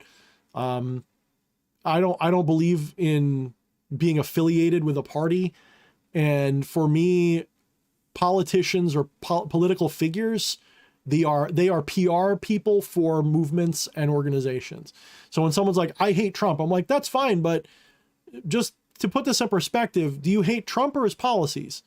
Do you hate Trump or the people that he's working for? Or, you know, and it's still valid if you do for either one, but a lot of people conflate it all together and they'll say, well, I don't like Trump because of X, Y, Z. And I'll be like, well, Trump is just a PR guy for a group of people you don't know. So's Biden, you know, so's even Klaus Schwab. They're all PR people for the hidden masters that we don't know. So really, your political views, fuck politics. I'm more interested in your political philosophy or your social philosophy. That's more important to me. When people get it twisted, I can tell when they get it twisted because it tends to be more about the person than it does the issue at hand. And sometimes I'm guilty of it. You're guilty of it. This is not oh, look, I don't do that. I do it too. There's times I've been caught many times in my life, recently and not recently, with a bias for things of a political nature. But my internal compass is based on a philosophy, not an identity. And that's a really big deal. Most people's politics are based on an identity. Even the people say, I hate identitarianism. Are you a Republican? Oh, hell yeah, I'm a Republican. Okay, so you're an identitarian then. You just don't mess with the other identities so much. You're still part of a tribe, and that forms your thinking. Now, to keep it simple, you might say it, but if you don't question yourself saying that, what are you doing? You belong. That's an identity. That's identity politics. You just don't realize it because you've probably been conditioned to think identity politics means only race or gender. It can be any form of tribal politics. Any form of tribalism is identity politics. It's just what we call identity politics is really tribal. So, are you rooted in a political philosophy or ideology or ideal, or are you rooted in an identity? If you're rooted in an identity, I'm probably, once I sniff that, I'm probably going to not be interested in talking to you about those subjects because for you, it's a matter of tribe. Doesn't mean we won't agree on things or disagree on things. It just means that I am not dealing with someone who's rational. I'm dealing with someone who is emotionally tied. You could get emotional about your philosophy too, but I mean, this is not about clear thinking. This is about adopting a tribe for you. Republicans are better than Democrats. Well,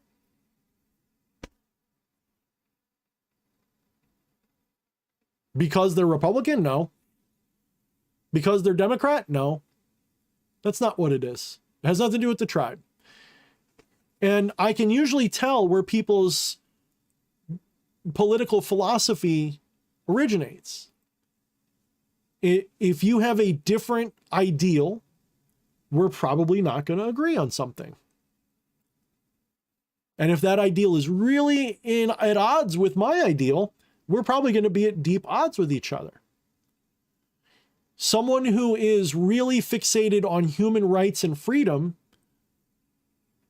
may still be a socialist, but it's less likely simply because socialism requires, in most versions, by the way, a form of centralization of power, meaning a demotion of individual sovereignty. So there's conflict of interest there. Does that mean that there are no ways for it to work? Of course not. There are ways it can work. I'm convinced of that. There are ways you can have your cake and eat it too. And those people who try, I support them in trying. So long as they're not forcing people to do it, you see? Soon as you say we've all got to do it because it's a good idea, and if you don't, you're a bad person or you're not helping or whatever. You know, if you say, well, everyone has to give up some portion of their income because other people need it, I go, fuck you. That's not how freedom works.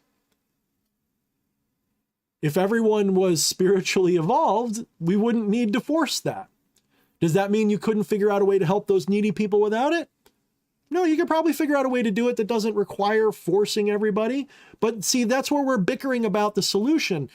If we all come from a similar sense of philosophy, as a freedom-loving person, I'm not going to tell you that you can't live that way. You want to live in a community that everybody via,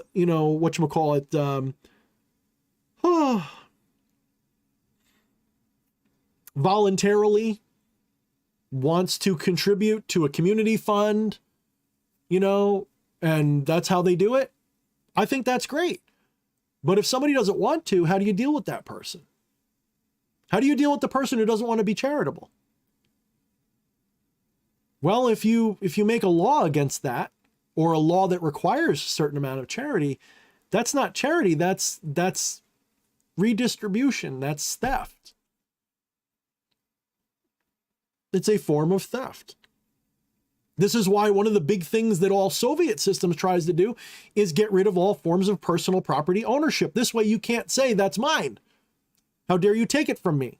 This way it short circuits the ethical equation by saying, well, if we can't own anything, if you can't own anything, then it's not theft if I take it from you, is it? And that's the brain virus that you get hit with. Because in your heart, you're thinking, well, I love people. I want to help them. I want to be a good person. I don't want to be a selfish, greedy asshole. And I got news for you. 9 out of 10 people are thinking the same thing as you. You're not special for that thought. Most people think that way. It's just that 1 out of 10 or 2 out of 10 that doesn't, that makes everybody a little crazy. Because some of those 1 or 2 out of 10, they want what you got. And they want to take what you got, and they'll use any means they can, including telling you they're going to give it away to the poor. They'll say to you, well, I'm going to tax the shit out of you, and we're going to give people welfare and health and all this other stuff. And what they don't tell you is only 5% of what they steal from you goes to that. The rest goes to them or their policies or corporations. And that's how they trick everybody.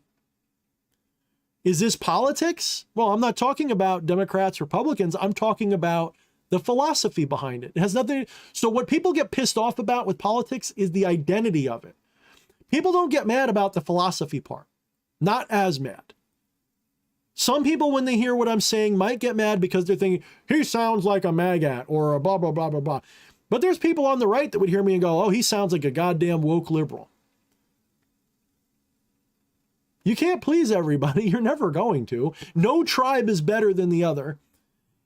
Tell me your ideals. Tell me your philosophy. That's what I care about.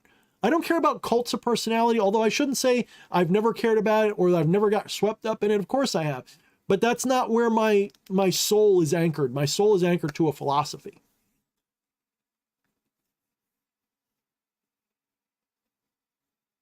Everything radiates from that. And that is the Platonic ideal that I am patterned on, that I'm fixated on.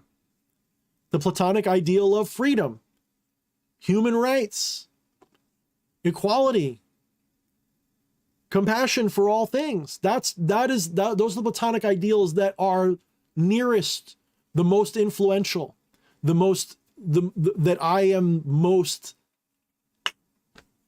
Doesn't make me perfect, doesn't mean that I do it right every time. It's just that is the strongest influence in my psyche.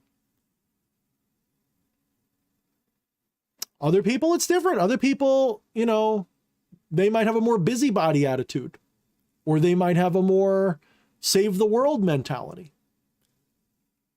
But those mentalities violate those principles that I'm talking about. The idea that you must save the world often means that you must think that your way is better than everybody's. So you've got to usually do things that people won't like to do it.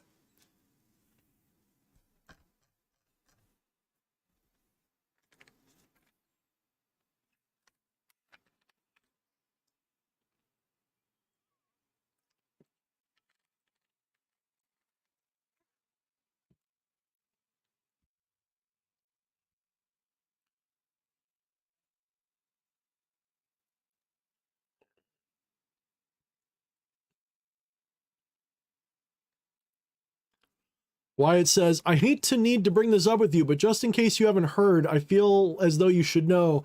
They had us blacklisted, dude. What are you talking about? Tell me what you're talking about. What do you mean? I don't know if I know what you're talking about. Who was blacklisted or what is it? I feel like I've always been blacklisted on some level. So I don't know. As soon as ironically, YouTube and all these things had no problem with me doing like demon sorcery videos. But the moment I said vote for Trump, it was the moment that they shut me down. Isn't that something? Like, look, I know people that I've said to them, you may not like this person, or you may not like that political ideology, but are you okay with that being censored? And if so, we kind of can't get along then, because I'm not okay with people who like censorship. Neon Cicada says, why do people at the least to say tend to talk the most? I think you're asking the right guy, because I have nothing to say and I talk the most. I'm kidding.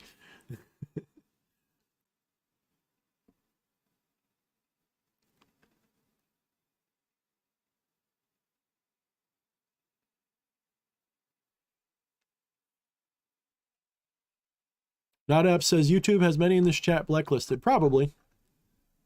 I still don't know what Wyatt was talking about. I probably missed something.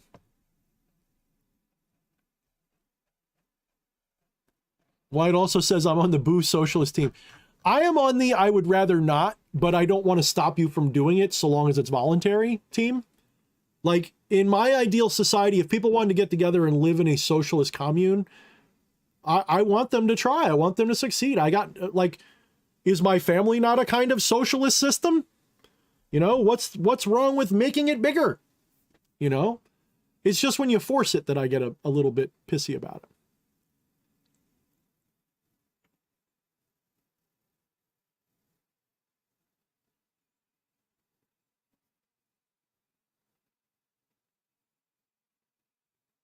Twitter had a list of blacklisted individuals who were targeted by an AI to be shadow banned and deplatformed from all platforms attached to Google. I know that they're all in cahoots because as soon as I started getting deplatformed on one, all my other services started to demote me. Just something for you guys to understand. People ask like, Thorne, why does this bother you so much? Well, because it hits close to home, because it started to affect my life in 2020. It wasn't just people arguing, you know, in Washington, D.C. or on the news or online. It started to affect my life. You know, it was no longer something I could just be like, hey, I'm just going to keep doing magic videos. Because from the pandemic to the blacklisting, if I show you guys my income report from my Amazon books, you will see that on a really good month, I'd make over $2,000 a month on my book sales. That was in like 2019 and part of 2020. The moment that I got political, not only did my YouTube start to go down, not only did my other things that I have the ability to see, like my engagement, start going down, my book sales started to drop. And at first I'm like, well, maybe I just pissed off my fan base by saying something. Even though like maybe 1 out of 20 people had a negative thing to say. Maybe just everybody else got turned off. But I didn't see like a decrease in new people or anything. It wasn't like it really wasn't like I pissed a lot of people off. I can tell because I can see and then I saw the trajectory going down further and further and further. And it started to really hit me on Amazon. My book sales went from minimum $1,200-1,500 a month to every month it was like someone cut a quarter of it off until now I'm lucky if I make $200 from my books. Granted, some of those books are 2 years old. So on one hand, okay, it makes sense. But at the time, my oldest book wasn't even a year old. And my other books were still selling strong too.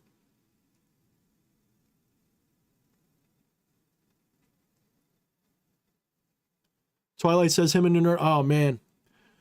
Make sure you guys, if you're on my Discord, put your channels on my Discord because I don't know where they are. I'll have to look at them again. I should watch you guys more often. I don't watch anybody. Like, you know who I watch? I watch Theoria Apophasis. I watch Darkwater Hermit of all things. He's like a Christian, but I still like his content. I should watch more people's YouTubes. I really should. It's not that I don't like you guys. I just don't have like I don't know what it is. I'm not very good. Like when I was with my family, I've never been good at keeping up with my family or anything either. So don't ever take it personal if I'm not like up your butt all the time. I mean, you can ask any of my friends. I'm like the worst friend in that I if you don't chase me, I stop chasing you after a while. And you know, like I need to be chased, but in a very understanding kind of way. Like never get mad that I'm not available. Just understand that I've got my own shit that I'm going through. And sometimes it's like an anxiety thing. And if you really like me and you want me to be your friend, just be understanding and I'll end up being, you know, I'll end up being receptive. I always am.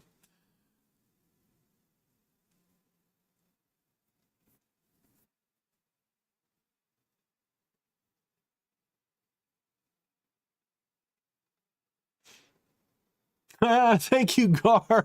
Oh, I appreciate that, brother. Do you guys really like the hat or does it look corny? I've been asking my wife like every other day because wearing a hat's a big deal for me. I'm not a hat guy. And like this hat just, it feels good. I'm not saying I want to wear it all the time, but you know, it reminds me of Blues Traveler. Everyone's like, oh, you look like Undertaker. I'm like, yeah, but I feel more like Blues Traveler. I appreciate that, Gar. I assume that the 10 spot is because you do like it, but thank you so much, man. Not AP asked, DH, I am curious, do you and your wife have any kids? Yes and no. Okay, let me explain. I don't have any children that are of my blood, but my son is my wife's blood. And I don't really think of him as not my son. Like, I guess I would have to adopt him to make it more legal, but in my mind, he's my son. And that's because when I met him, he was only a few months old. And to me, it was kind of like, I wasn't sure if I ever wanted kids. And then because of certain things, not to get too personal about our lives, because that's, there is a line there. But, it was kind of like, well, we couldn't afford it. We don't have the room. Are we ready? Do we want to? Do we not? Health issues for people and things. So, what we did? We just said, you know what? I don't care that much. I've got to, as far as I'm concerned, I have a son. Even if he's not my blood, I have a son. And, I can't imagine putting more into a blood son than I put into my son. To me, it's not like, and then rather than ever, like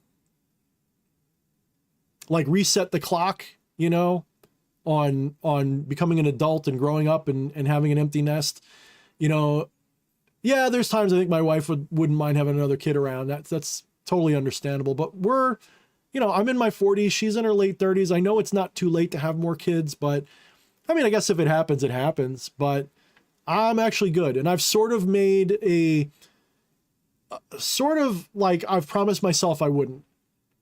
Like, I kind of feel like, let this be let this be the end of my line, completely let go.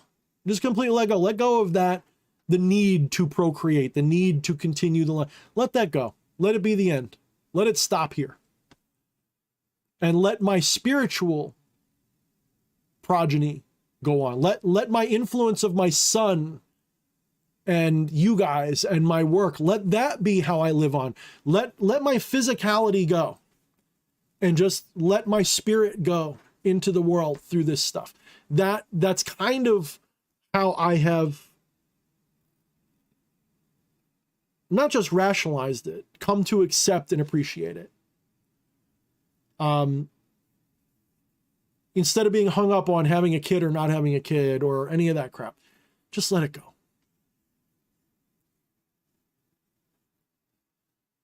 Thank you, AP. I appreciate that. I get that all the time. I know some people are just being nice, but I get that from people who have no reason to be nice to me. He says, DH, you look like you're in your 20s, not your 40s. I appreciate that. Probably because my energy is very young. My mentality is very childish. I'm like a little bit retarded, I guess. No, but for real though, that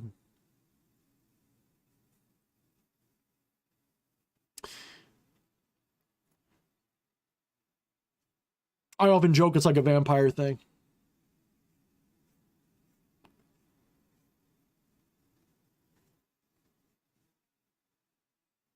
Oh, Wyatt. He's like, it's like the most backhanded, kind compliment. He says, "Aw, behind all that darkness and that Lucifer talisman and that sexy kick-ass Stetson is a kind little boy with a good soft heart."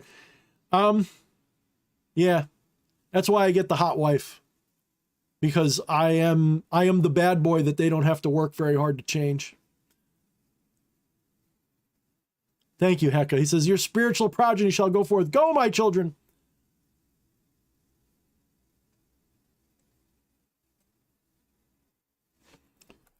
Yeah, that's a good point. You can't click on the profiles anymore. That's some dumb shit, man. Well, I can click on you guys and go to channel, actually. I didn't realize I could do that. If you I don't know if it works for you guys, but it works for me. If you click on if you like hover your mouse over somebody's chat comment, click on the 3 little dots and click go to channel, you can actually go see their channel. I don't know if it works for you guys, but it's working for me. So if you need it, I'll put the link in here. Ninurta, don't leave the platform, bro. I know what you're feeling because I agree with you, but please don't leave the platform. We need to stay here and we need to find ways to fight from here, because if all we do is go off to these better platforms, you're not actually hurting this platform as much as you think, because you're just one person leaving. But if you stay here and you direct people to those other channels too, you're making a double dent, because your voice is still being heard here and you're moving people. So, do as thou will, but I personally think you should stay on everything. You do so much more damage to them. Like, as much damage as they've done to me, by staying here and saying what they're doing to me and saying, you can check out my other channels though.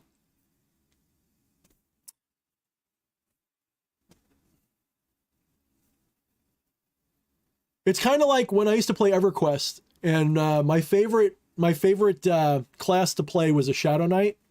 Wasn't that what it's called? I think it's called a Shadow Knight. And one of the reasons I liked playing that class was because it didn't necessarily have the hardest hitting spells. Like its spells would do and its attacks would do XYZ damage, but they were vampiric. So when I would hit you, I might only do 20 points of damage to you, but I'd get that 20 points back as healing. So every time I hurt you, like it was kind of like doing more to you. It was just doing it to you in a way that your hit points were my hit points. So I didn't need a lot of hit points and I didn't need to do a lot of damage. I just needed your hit points. Like so when you hit me, I'm like, that's okay. I'll heal myself by hitting you. And so in a way, staying here is a little bit like that. Yeah, it's hurting me to stay here, but if I left, I'd lose my entire audience. I'd rather go and use both platforms and screw them both, because I also happen to know that the way things are going, it is only a matter of time before it's not unthinkable for us to lose, but I'm going to tell you that if I thought there was no hope, I wouldn't be here. I would be in the woods somewhere preparing for the end of time. It's not just that there's hope. It's way more than like 50% hope. The right side of history is probably going to win this. And at some point in probably our lifetimes, people are going to look back on this era and they're going to look at the people doing this and being complicit in what's going on. They're going to look at them in the same way we saw the KKK, the same way that we see the Nazis. That's how people are going to look at people like, you know, Susan Wojcicki and Elon would be on the good guy side. Probably, maybe not. We'll see. Gates would be on the bad guy side. Klaus Schwab's definitely on the bad guy side. So people are going to give it 20 or 30 years. If they haven't killed us all, if there's anything left of humanity and we're not completely enslaved, if we don't lose, people will look back on this time the same way. So at some point, these platforms will be freed. Will YouTube and Facebook be completely freed? I don't know. Maybe.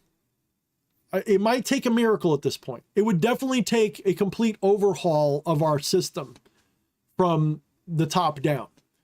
You know, we would have to get the FBI and all that crap, you know, the DHS, DARPA in particular. DARPA, where do you think all this comes from? It's all DARPA shit. Google and DARPA are like this. Same thing. Twitter is like this with the FBI, the DHS, all Meta. They're all, TikTok is like that with CCP. All of these are government programs. Why do you think that they are like they are? Why do you think they are the way they are? Why do you think the same year that the Smith-Mundt Act was revoked was the year that the internet started getting really crazy? Because the Smith-Mundt Act wasn't just for the news media. It also extrapolated into social media, because that's considered part of the press. If you understand what social media is, if you understand what the internet is, it's a form of the press. So the moment that the Smith-Mundt Act was revoked, the whole thing opened up and they were able to indoctrinate and propagandize and control the system legally. So you got to look up the Smith-Mundt Act, SMITH-Mundt, M-U-N-D-T. DARPA is the defense authorization, blah, blah, blah. It's the defense contractors of the U.S. government.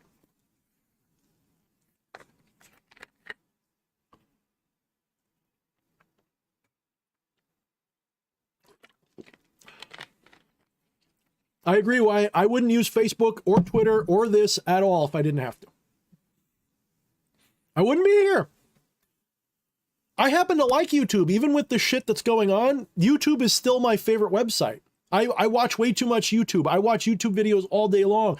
I go to sleep with YouTube playing because I have like ambient sound effects for sleep. The other platforms don't quite have it yet. In fact, they're still a little too echo chambery. Even Rumble, who's doing better, and Odyssey, they're still, BitChute's great, but it's too echo chambery. You know, spiritual content like mine doesn't do as well there. If I was making political videos, it'd be better. But if you look at the chat, at the comments, because they don't have any censorship, some of the comments are ridiculous. Like it's beyond just, and you know what that is? Just so that you know, I know people who say BitChute is bad because it's filled with racists. And you know what I can tell you? Call it psychic intuition, if you will. 90% of those racists and such that you see on BitChute are actually troll farm people posting that shit to make those platforms look racist. All they have to do is log in. They got a bot farm, and a bot farm is just a bunch of people with 50 phones in front of them and copy paste ability. Sometimes it's an algorithm doing it, but a lot of times it's just one guy with 30 accounts, and they just all day long, they're just trolling and commenting and doing shitty things, and they're copy pasting. They're not thinking about it.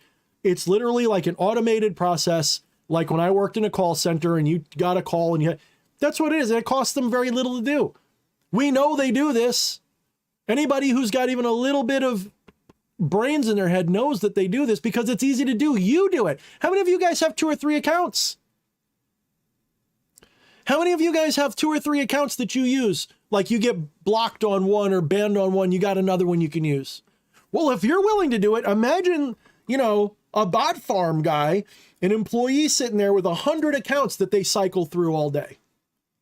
Not just 1 or 2, but maybe 1,000 accounts. Maybe they got an automated system. You telling me they can't program an automated system to do it all for them so they can post automatically? Of course they do.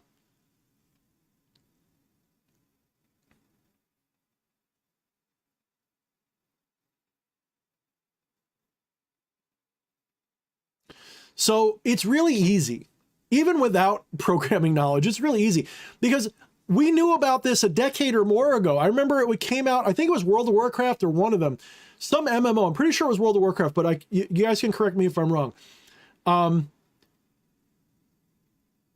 If you know the difference. Not long ago, maybe 10 years ago, to me that's not long, it was revealed that some game companies had hired troll farms to send trolls to opposing video games forums and just everything from cause trolling and flame festing to, negative reviews of the game and all of that shit. Brigading, as you would call it. But it was professional brigading.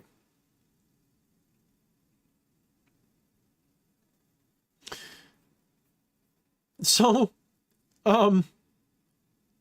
if they were doing that over video games 10 or 15 years ago, are you telling me governments aren't doing it?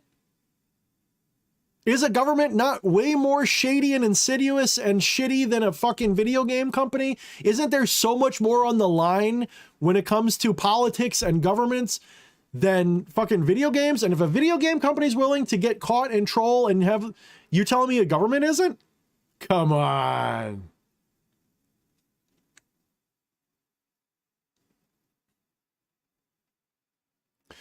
And, Crackbite brings up a good point. I've seen chats with people all getting paranoid about who is and who isn't and all this stuff. And that's part of it too, because they make you all not trust each other.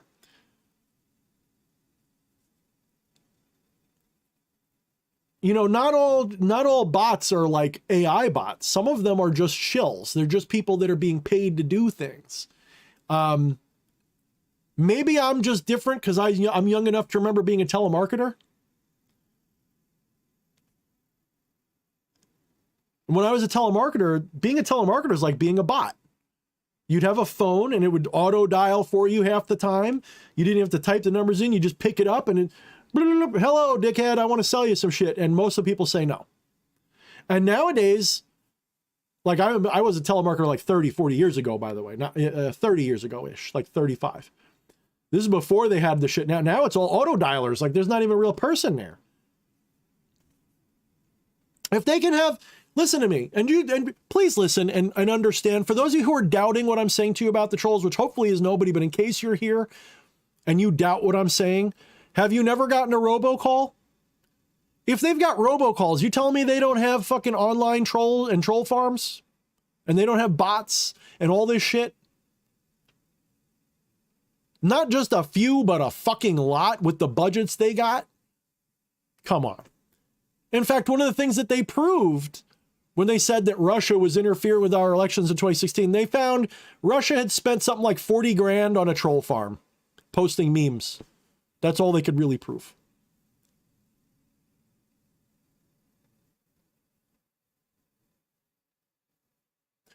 Well, not AP, that's what they do.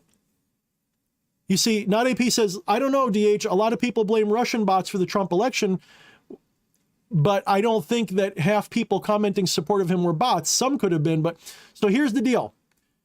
One of the things that people do is when they're guilty of something, they will often project it in government politics shit. They will project it onto the other side and get out in front of it.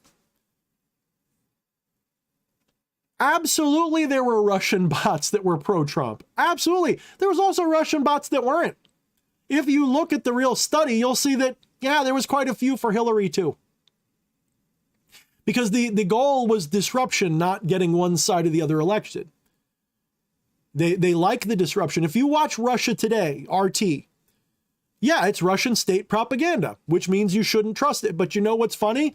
If you want to know what American government is doing that's shitty, watch RT, because they don't have to lie. I'm not saying they don't lie. I'm saying they don't have to lie. They just have to tell you the truth because it makes the government look bad. That doesn't mean they're telling the truth. I'm just saying, you want to know what our government's doing that's fucked up? RT's not a bad thing to watch. I wouldn't watch it and believe it, but it's not going to say nice things. So you're more likely to see a legitimate criticism. Just like you're more likely to see it on Al Jazeera or if you watch our media, it's all bullshit. Well, there's all bullshit too. The irony of propaganda, stuff like that, is when you are attacking an enemy country, you're more likely to tell their people the truth than you are to tell your own. This isn't conspiracy theory. This is propaganda 101. Tell your enemy's citizens the truth. Tell your own a lie. That is how governments have worked since the very first people got together and built a hut. Like that is how it has always been. We always lie to our own and tell our enemy the truth. Why? Because we're telling the truth about the enemy. We don't tell them the truth about us, but we tell them the truth about them. Every time. I'm getting a lot of boops from my wife. What's going on over here? Oh, I was just sending you. Stop sending me links. Just ignore it. I can't. You make it go boop every time. Send it on Discord then, because I'm not. It's making it plink on my phone. That's right, Twilight. TikTok is owned by CCP. Just like Twitter and Facebook and Google are all through channels owned by not the CCP. The globalist companies, the globalist countries.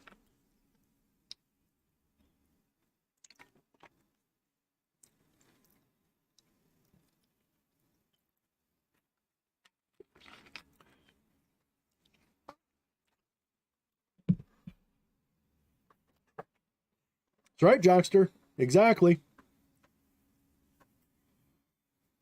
Absolutely.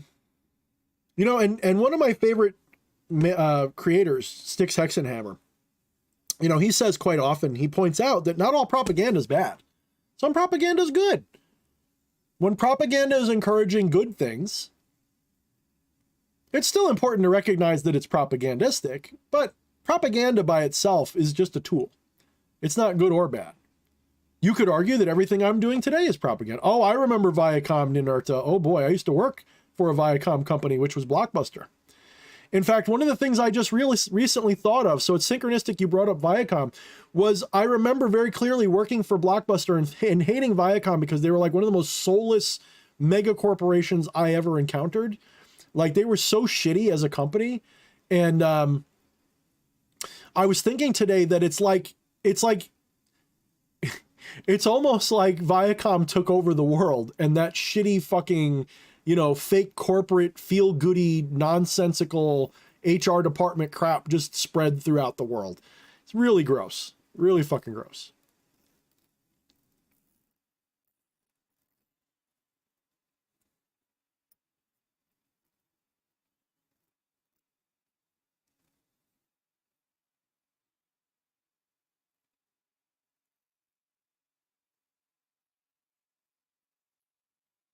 Made in Liberty. Clankers unite. Damn right.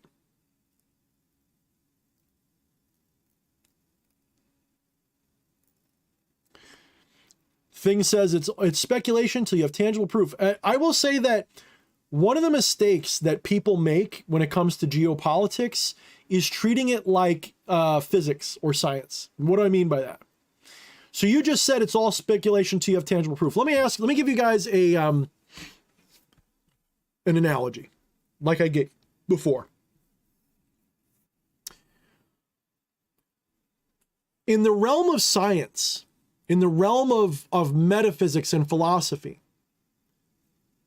in the realm of Aristotelian scientific method, all this kind of shit, what you're saying is completely correct.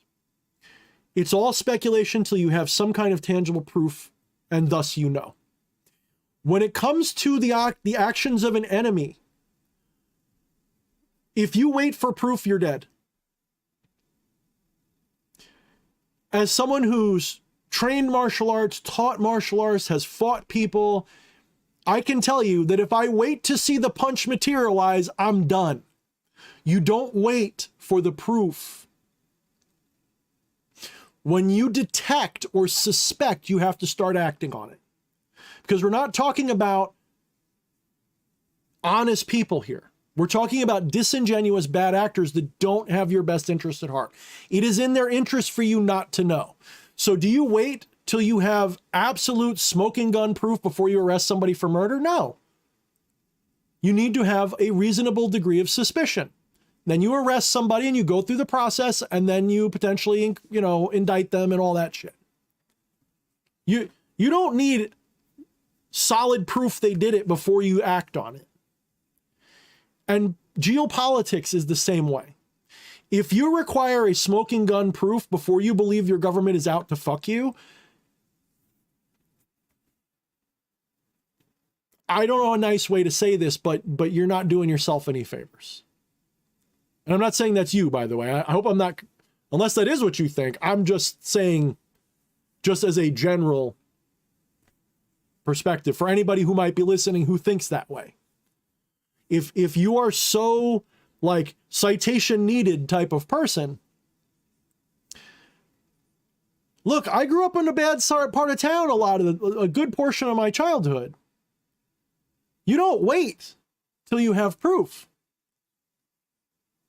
By the time you have proof you've had your pocket picked, your money's gone. You don't wait till they pick your pocket before you find a way to keep it safe. The same thing applies here. We have enough evidence. Anybody who says that it's all conspiracy theory and there's no truth to it because we can't prove any of it and blah, blah, blah, they've swallowed a propaganda pill. They don't understand that that's not how this works. Any kind of geopolitical conflict is something that must be done based on educated guesses.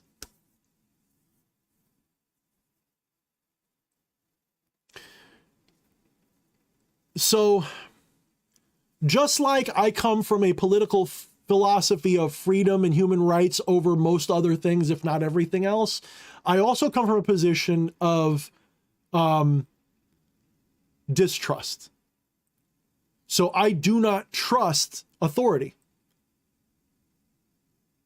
To be in charge of to administer my life, you have to earn that right.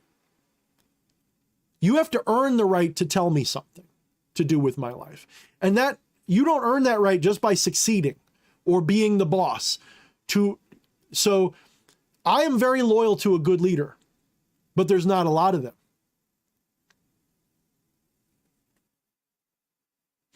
That's true, Shaman. There is facts. I'm just saying up till now, you didn't need to have facts to still know what they were doing.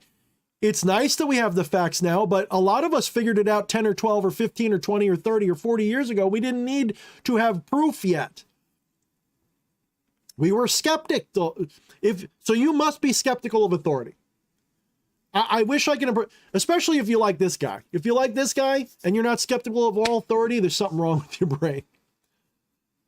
You should be skeptical even of me, even though I'm not trying to tell you what to do with your life. You should have a level of skepticism even for people you trust. What was it Reagan said? Trust but verify? Oh, the stories I could tell you about that guy. Reagan was the Trump prototype, by the way, but they got him. They shot him and NK Ultra'd him, and he was very close to doing what needed to be done. That's why they shot him. Someday that'll come out. He was there at Bohemian Grove. He infiltrated them. He was gay, bisexual, and they were going to hold that over his head, and he didn't care. He got in there. He started making changes. They didn't like it. Bush was his sidekick for a reason, and they shot him. Allegedly, conspiracy theory. I don't mean it literally, Susan Wojcicki. This is just a fanciful story. I don't mean it. Please don't deplatform me for speculating.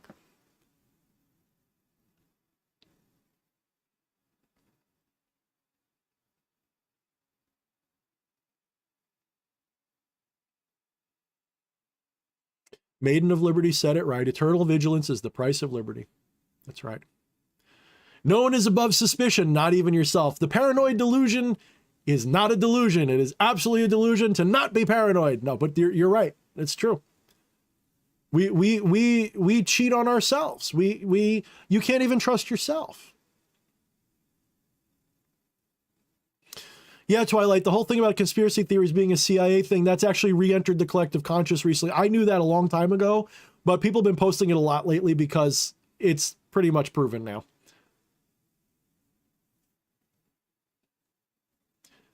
Yes, AP. That's the inside baseball anyway. Yes, indeed.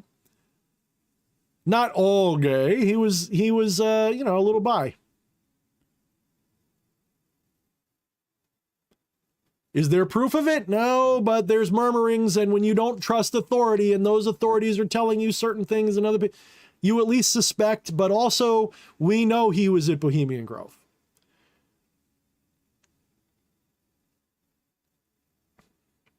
Thank you, Ninurta. Somebody knows. I forgot where I heard it from. William Cooper was a pretty good guy. If you look at all, there's photos. You can look up photos. He's there in Bohemian Grove. There's...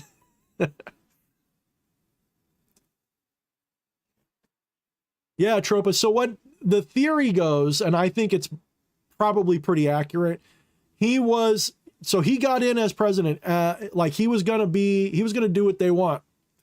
And he was going to, continue the collapse of America, and a lot of stuff. But instead he flipped the script and did like what Trump did.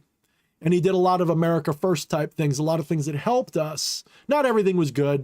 Please don't a lot of people think like, oh, you like that guy, you must worship. It's not about that.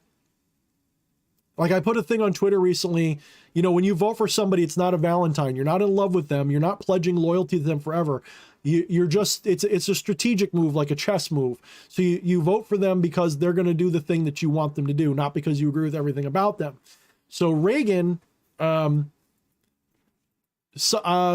asked if Reagan cross-dressed. I don't think he did cross-dress. I think that was, what was it, Hoover? I forget. McCarthy? I forgot.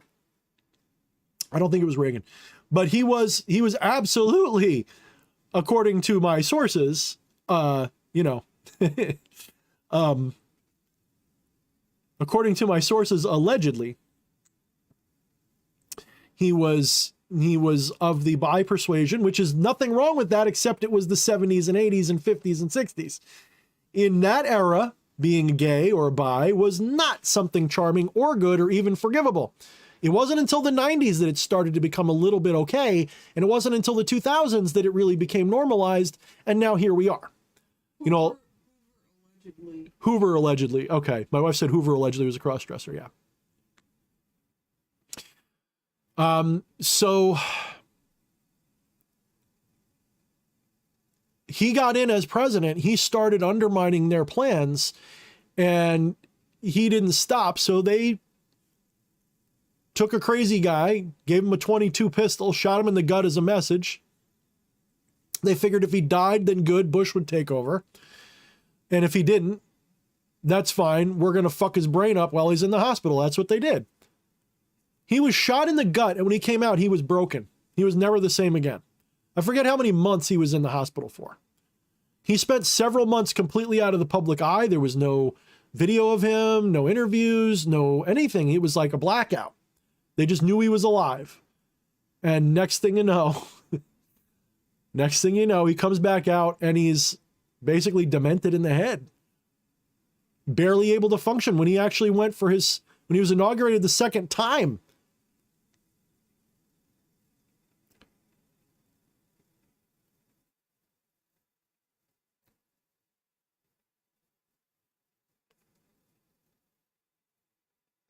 So if you look up the video, there's a video, look up the video of Reagan's second inauguration.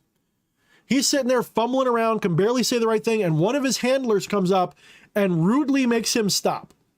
Like, it wasn't like, like, Mr. President, it was like, stop now, Mr. President. It was like ridiculously, like they were just, like they had a gun in the back of his head. This is right out there for everybody to see. This isn't hard shit to find. It's not hidden. You just have to know how to see it. So when people say like, well, Bush Sr., he was a failed president, he was a one-termer. That was his one official term. He actually had 2 terms, but one was as vice president.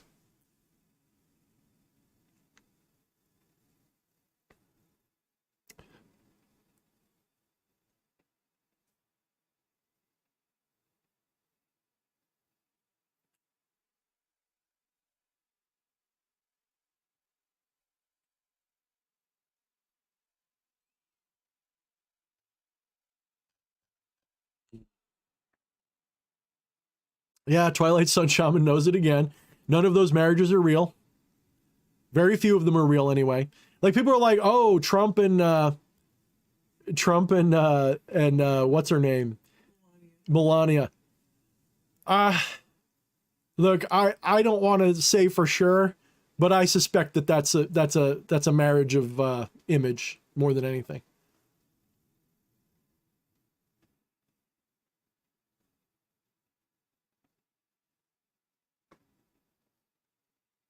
Kennedy too, yeah. Here's the deal, guys.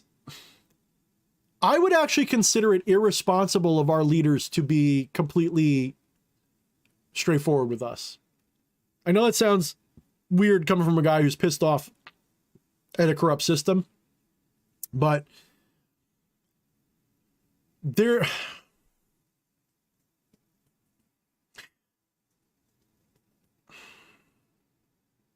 this is where it gets really hard because it goes against certain ideals. It's kind of like when Trump lost and people were saying Trump lost because he didn't cheat. And I'm like, no, I doubt that he didn't cheat. Maybe he didn't. I don't know. But if he didn't cheat, I'm a little mad that he didn't. If he knew they were cheating and couldn't prove it, why didn't you cheat then, bro? You know what I mean? Like, I'm not addicted to goody two shoes behavior, but that's sort of like a side thing. I'd rather it be done the right way, but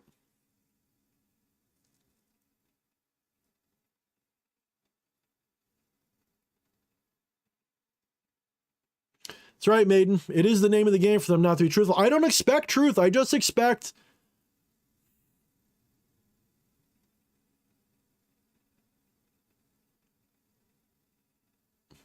I guess I'm expecting too much for them to do their job.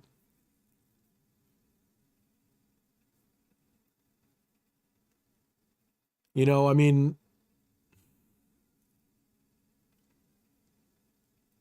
the thing we have to understand is this is biblical. People who don't like the Bible, suck it up, because this is a biblical truth.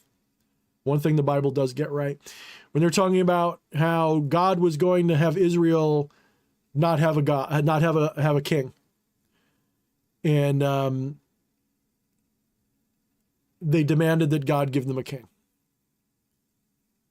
They begged God for a king. Humanity has this problem. It's something Lucifer told me. It's something that is obvious to me. Human beings are a slave species. I've said this like the last 5 streams in a row. We have it built into our evolution to serve, to follow, to seek a leader, and to follow them.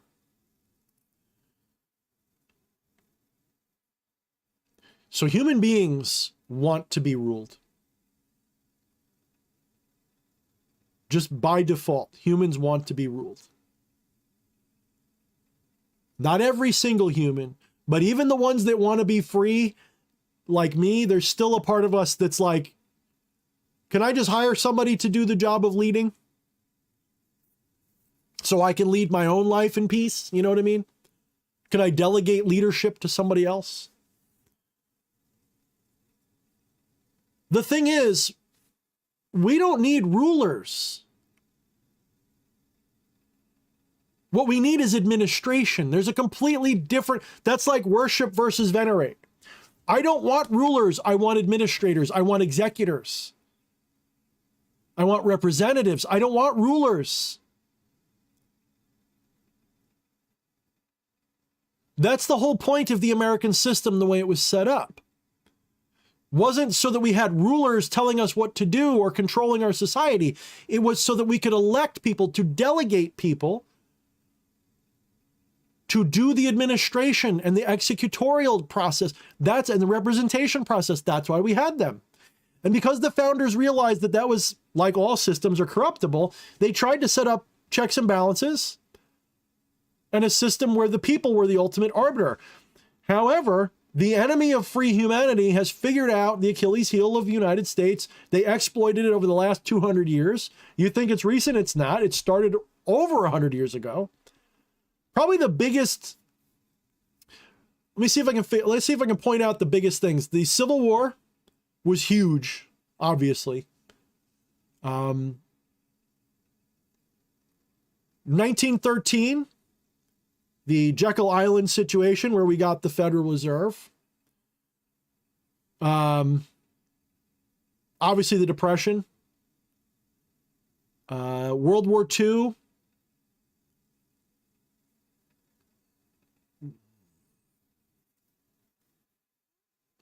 Not so much Vietnam itself, although a lot of people would say Vietnam. I don't blame Vietnam. Vietnam was a symptom. But that was the era when the last vestiges of a sovereign nation were starting to be stripped. It started to, so in other words, the system that was run primarily by the people, that's when it reached the tipping point. So up to then, you could say that it would have been hard for them to do what they're doing, right? But after JFK, it became easy, and easier every decade after. And by the time we get to the last 20 years or so, 9/11 was the nail in the coffin of American freedom. It really was. You could say that, now is the worst ever, but that was the moment. Because they pulled that off. Don't tell me, sorry, Wajiki, this is just an alleged hypothesis. I'm just speculating here. When 9/11 happened, whether they caused it or not, whether they caused it or not, they exploited it to give themselves all the powers that they needed. And everything after 9/11 has just been like the finishing touches. When we had the NDAA of 2012, and I think it was just 2012, maybe it was 2010 too, whichever ones it was, they're authorized to assassinate citizens without due process, imprison you without due process. All they have to do is declare you a terrorist, and they can do anything they want to you. They don't have to prove you're a terrorist. They just have to have someone in the right position in government to say, that person's a terrorist. And you are fair game for the entire system. Why do you think we still have people languishing in prison after January 6th? Why do you think we had American citizens assassinated under Obama?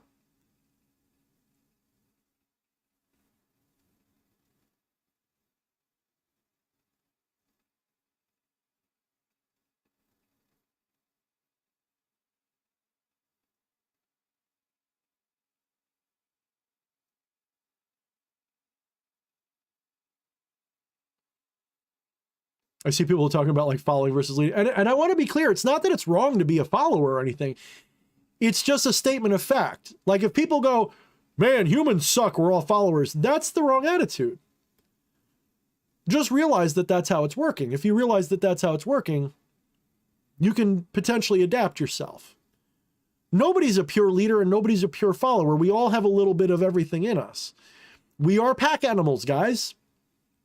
So that means even the leader is a bit of a follower. What makes a good leader? A good leader executes the vision of the people. A good leader is an executor. And they might need to have vision. Yes, sometimes a leader is a visionary.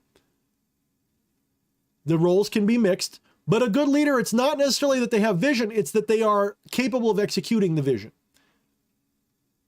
Recognizing the vision and executing it. That's what it is. Recognizing the vision and executing it. Whether it's their own vision or someone else's, they have to recognize that it's a good vision and they have to know how to execute it. People like the shaman or the artist, they are the ones who go into the pleroma and find the ideal and then make that the vision. Then the leader does it. Then the leader inspires the people to do what needs to be done. The leader isn't better than anybody. In fact, in a lot of cases, a leader is less capable of something. In other words, a lot of the times the leader, they can't do it on their own. They need everybody. So the leader must, in a way, follow the people. In a good system, yes, I like that, not AP. That's a good succinct way of saying it. A good leader is a steward, I would add executor as well, is a steward of the will of the masses. That's what a good leader is. And I like the word steward because it's better than executor in a little way, because an executor means they just do it, whether it's good or bad. A steward is willing to look at the will of the people and say, maybe that's not a good idea. Maybe we shouldn't do that.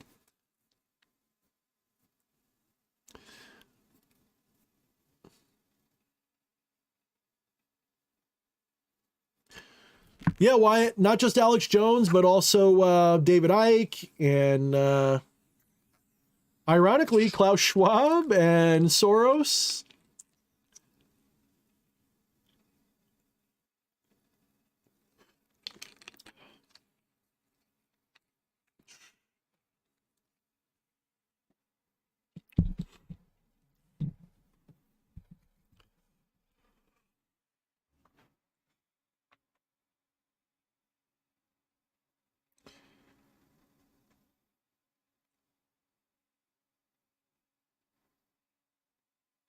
Yeah, David Icke got banned like everywhere. David Icke, like Alex Jones, I run very hot and cold with him. David Icke, I think, is secretly a Gnostic or something along that spectrum. He might even be a Luciferian, actually, like a legit, like the original meaning of it, like before it was turned into Satan shit. If you listen to his rhetoric, he is, whether I agree with everything he says or not, he definitely talks like a Luciferian. So much of what he says.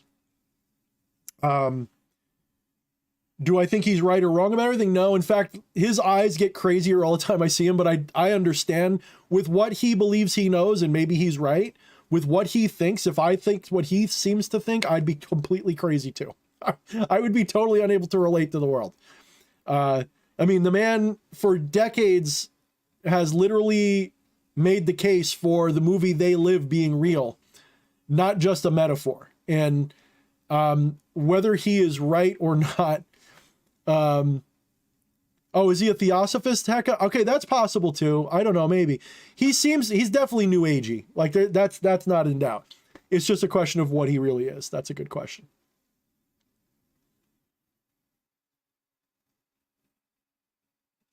Not AP, yes, that could be. David Icke's reptilians are just Gnostic art. Very, very, almost a 1-for-1. I would say very close to 1-for-1. But I think Hecka might be onto something. He might be more theosophist. And theosophists are eclectic. You could say they have Gnostic things. I mean,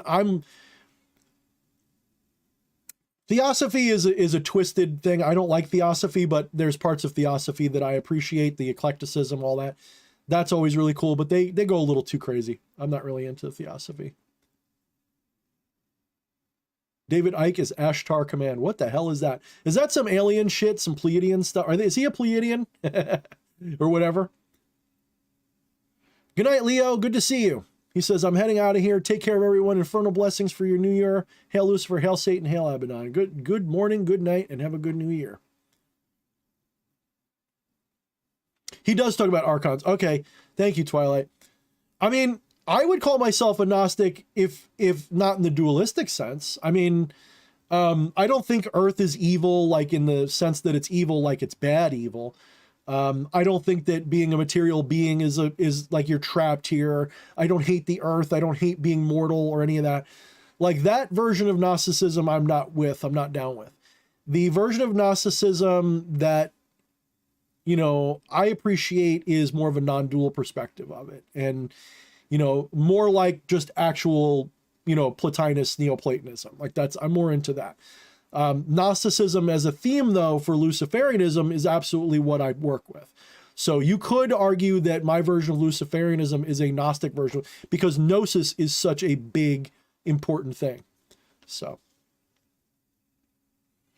thank you, Twilight. I wasn't sure because let's be clear.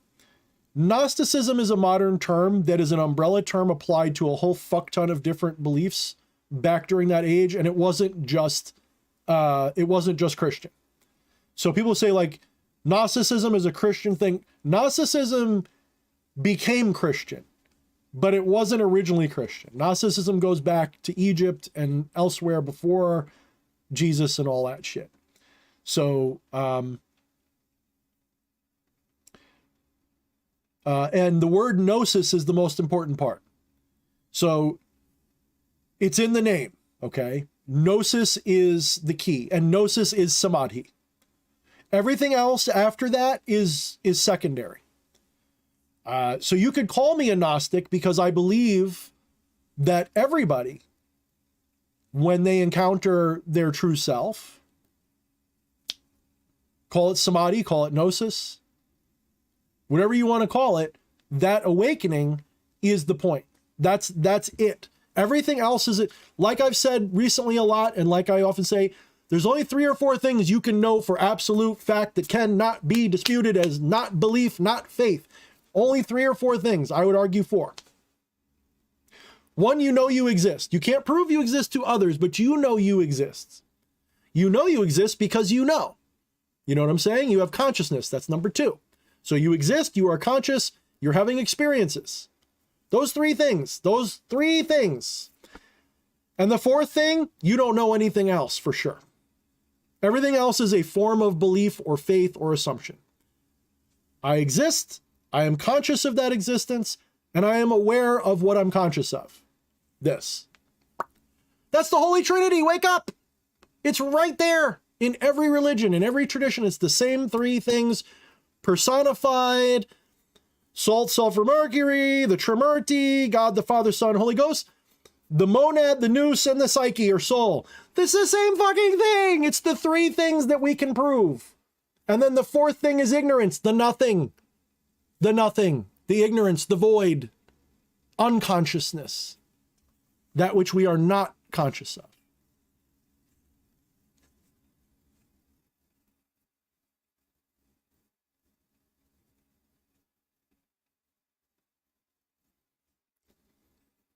Not AP. I would argue Gnosticism came before the religions that adopted it. So just like Christianity adopted things about Neoplatonism, but are not like, but they were at the same time didn't like it.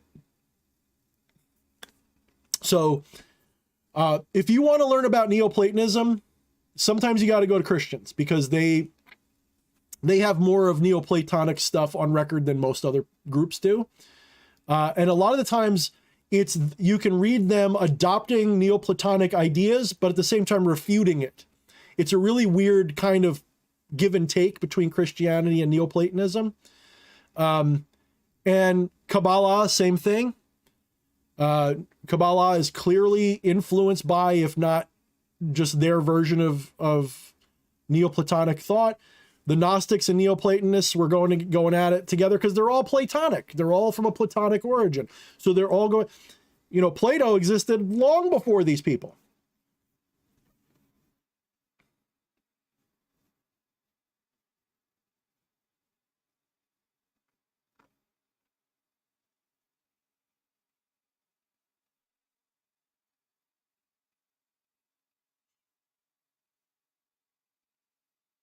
Yes, Wyatt, that's actually what they were saying, was the Yaldabaoth was Yahweh. Yaldabaoth manifested as Yahweh, and that's why not all, but most Gnostic currents describe Yahweh as bad or evil, and Jesus was the good guy coming to save us from that. Some were a little bit more forgiving. Not all Gnostics think the demiurge is evil, like Twilight's talking about. Some just said he was making a mistake or whatever.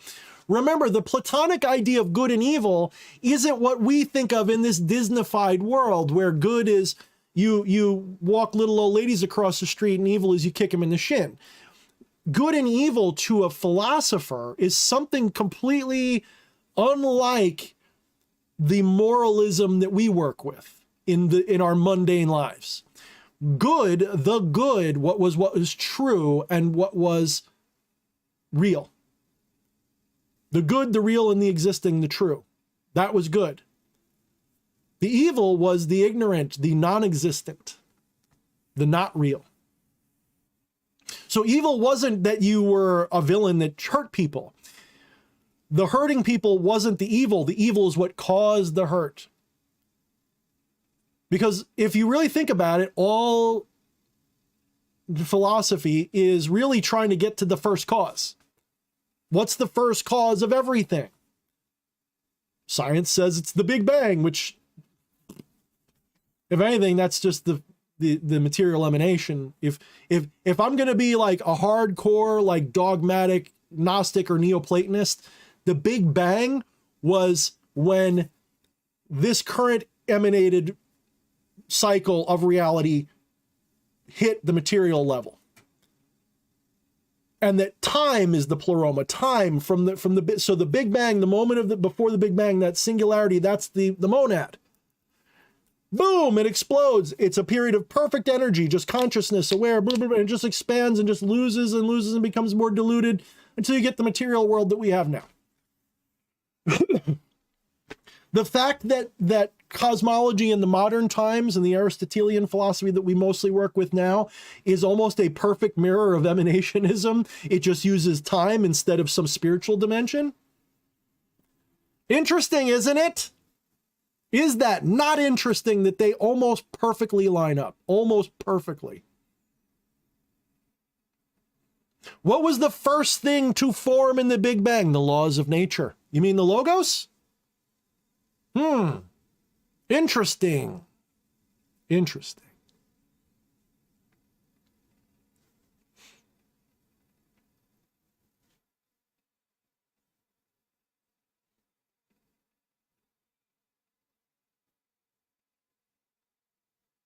So this idea of evil is really just ignorance.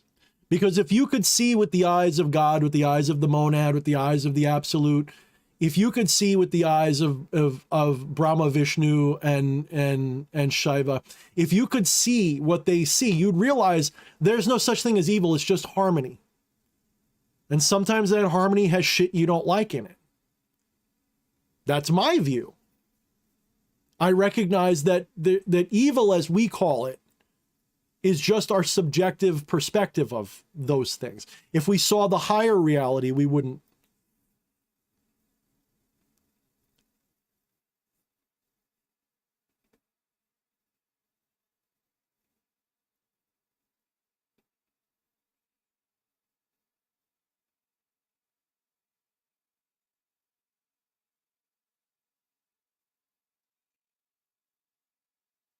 Let's not get into hentai. Yeah, good choice. I'm not really into hentai.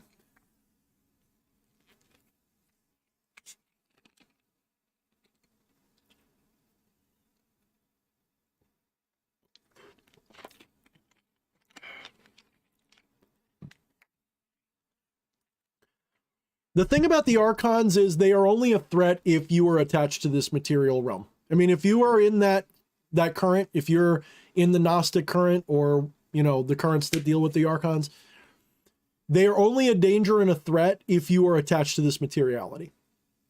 If you recognize through that Gnostic tradition that this is just a sheath, and that you can, once you realize it, you can transcend it, the archons are nothing. They're a bad day at work. I've often argued that the demiurge and its archons, they're not just people, places, they're not just people, and they're not just spirits or gods or anything. They're also the time you stubbed your toe. They're the day that your boss fired you. They're when your boyfriend cheated on you. Those are all archons, in a sense. Just like a rock in the middle of the road can be a guru when you trip over it. It taught you to pick your feet up. In the same sense, you can be your own fucking archon. So archons, this idea of them being some kind of external enemy that destroys you, and that is the perception from this incarnate form. But from the higher perspective, it's all a harmonious interaction. In fact, that's one of the only ways to transcend it, is to recognize the harmonious relationship between the archons and the aeons and all of this. You have to recognize that they're all part of one flow. The Tao is inevitable, and it's not bad. But that doesn't mean you just roll over. If it's in your nature to resist, you resist. If it's not in your nature to resist, don't. When I say nature, I don't just mean what you desire, but what your will is. What is the will of this incarnation?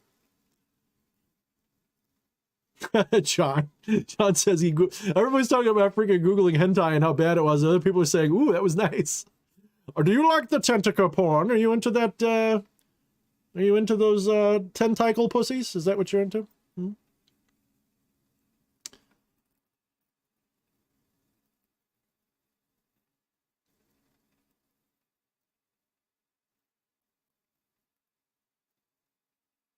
I love that, Twilight Shun. He says, but yes, very much affirm that the world as divine and the earth is the body of the Aeon Sophia, Mother Nature. And I would say not that I'm a Gnostic in your sense, but if I was going to use that analogy, the universe is Sophia, you know, and this is just one little part of that. But anyway, it says Mother Nature. So to say that the earth is a prison is the act opposite of gnosis. Thank you, brother. Yes, I completely agree. And I do think that there is a version of Gnosticism that's traditional that says that. I just, you know, again, when we let academics tell us what spiritual things to think about, you're doing yourself a mistake. You got to go find the sources and really interpret them yourselves, honestly.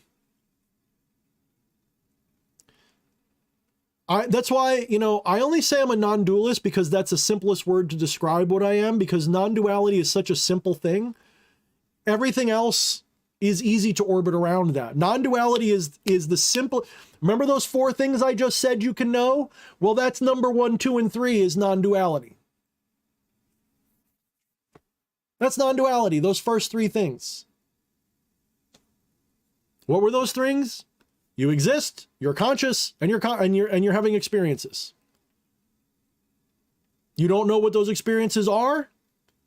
I don't know for a fact that this hat is real. I just know it's a real experience. I don't know what a hat is. Hats don't exist. Hats are an idea that is wrapped around a thing. That thing is the same thing that everything's wrapped around. And it's the same thing wrapping around itself. Hello? I know it sounds crazy, but that's true. So it's the 3 things, that trinity are the only things we can truly know. And the last thing we can know is that we don't know anything else. And that is a form of negated knowledge. That's an inferred a priori knowledge. I don't know anything else because I only know those 3 things for sure. And the very first of those 3 things is the ultimate, deepest gnosis samadhi you get. I exist, but there's no I to exist. There is just existing.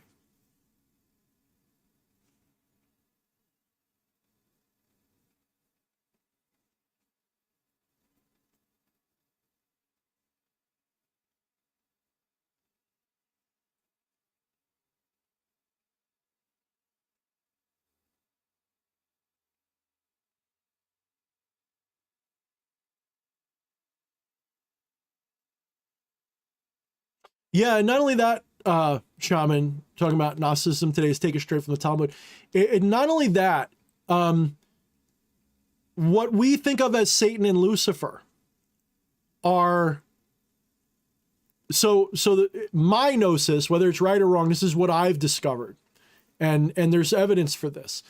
Everything that we see, the demonization of Lucifer, Satan, the fact that they use the word Lucifer is because the early church wanted to demonize the Gnostics because they were the direct competitor.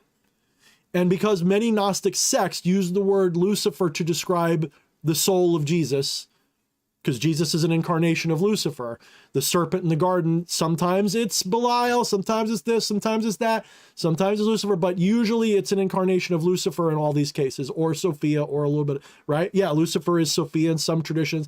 So there's the version of Gnosticism says Lucifer and Sophia are a pair. Sophia and Lucifer, wisdom and liberation, that they are a pair. So again, there's different traditions of Gnosticism, guys. There's not just one. That's the point. Like we have the word Gnosticism, just like we have the word Neoplatonism. Plotinus wouldn't have called himself a Neoplatonist. He would have just said, I'm a Platonist. He wouldn't have even said he's a Middle Platonist. He's just, I'm a Platonist. And most Gnostics wouldn't have called themselves Gnostics. So there's a lot of different sects under which we would call Gnostic.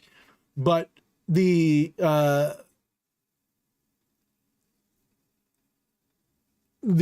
Christian mythology of Lucifer in particular and Satan is almost like word for word taking what the Gnostics as a collective would have been, the heretics would have been saying, and turning that into a mythology about a bad guy so that they could demonize them.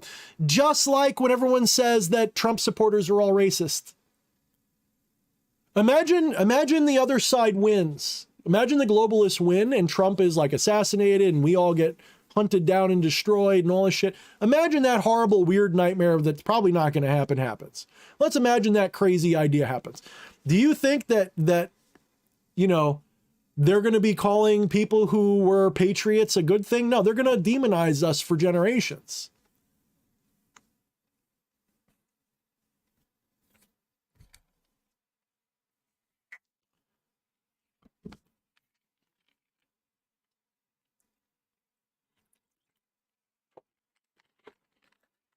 And let's not forget, Christianity, the Orthodox variety, is just all right, this is what happened. This is, yes, this is just me theory crafting, okay? But just trust me here. Around the year, 0, the Romans had a plan to bring the Jews into the fold by introducing a new deity. So they probably taking actual someone that was probably called Jesus and some of his stuff that he did. There's probably a guy running around in ancient times, right? Who we could call Jesus, or a couple of guys. And they were probably mystics and they were probably rabbis and they probably went to India and picked up some shit or some, other related stuff. They probably had some philosophical background, maybe Platonic stuff. I don't know. The Romans concocted this Jesus character because they needed to unify the people under a religion. And by the year 300 or so, that's what they did. And this religion was going to be, it's basically the sun cult of Mithra and some other things, reinvented for the Piscean age. That's all it is. Every age you get a new religion that takes over the world. If you pay attention to history, it's like clockwork. Within a few hundred years of the age turning, you get a new religion that sort of sweeps the world and kind of takes over as like a main influential, most influential, the empire's religion, if you will. So,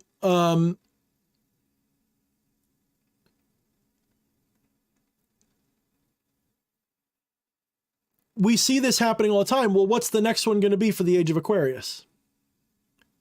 What is going to be? And here's the question. Are we going to get one, or are these guys so corrupt we're not going to get a new one? Because once upon a time, the elites, the elites, they would rule things by creating slave peasant religions for people. And they had their own deeper mysticism that they believed in. And then they turned on the people to these people's religions.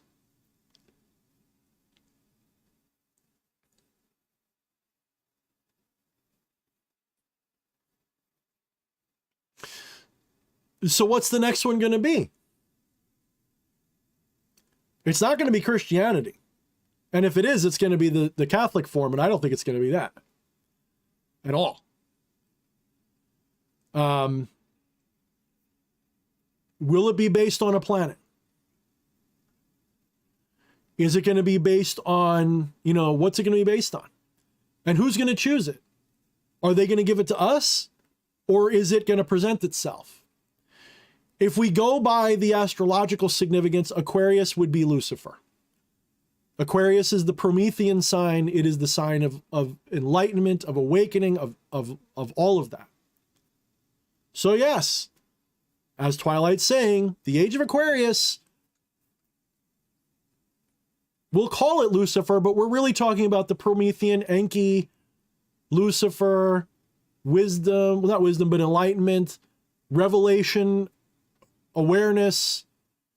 So the Great Awakening, that should be the age of Aquarius. That should be what we come into. Now, here's the question for everybody. Are the elites, the elites, are they trying to prevent the Great Awakening, or is this the crucible that causes it? Let me be clear with you guys. My own little gnosis of things is that the hidden masters themselves are not good or evil. They don't operate that way. You'll never know their names. They will never hold political office. They're not Klaus Schwab. They're not Bill Gates. They're not George Soros. They're not Rockefeller. They're none of those people. They own those people.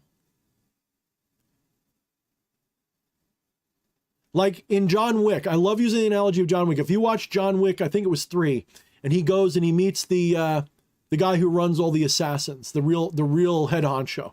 And he's just some guy in a desert nobody ever heard of before. And he's just got his little tent, and everybody does what he says. That's an example of what I'm talking about. Somebody that is completely off all radar. They run the world. Now, are they having a civil war amongst themselves? Maybe. That's one possibility. The other possibility is that they are concocting all of this shit as part of that revelation of the method thing, where they're literally offering humanity the Great Awakening. And this could be the crucible that causes it.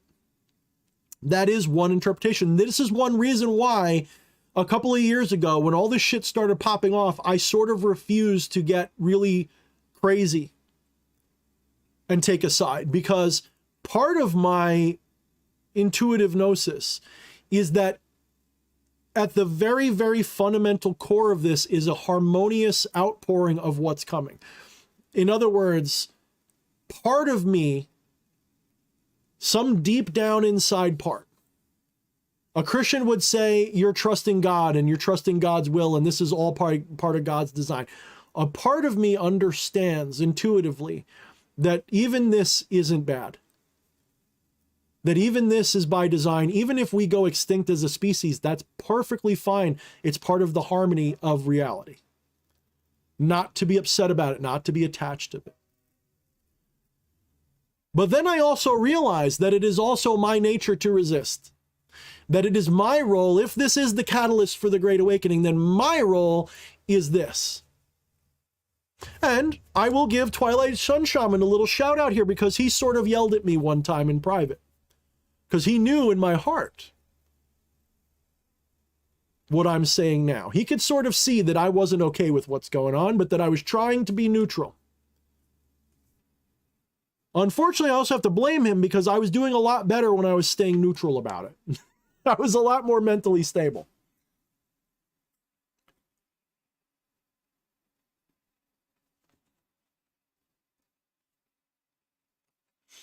Not AP. Instead of being literal about the inner earth, think of it more of a spiritual thing. You know, a lot of the stuff that we see, a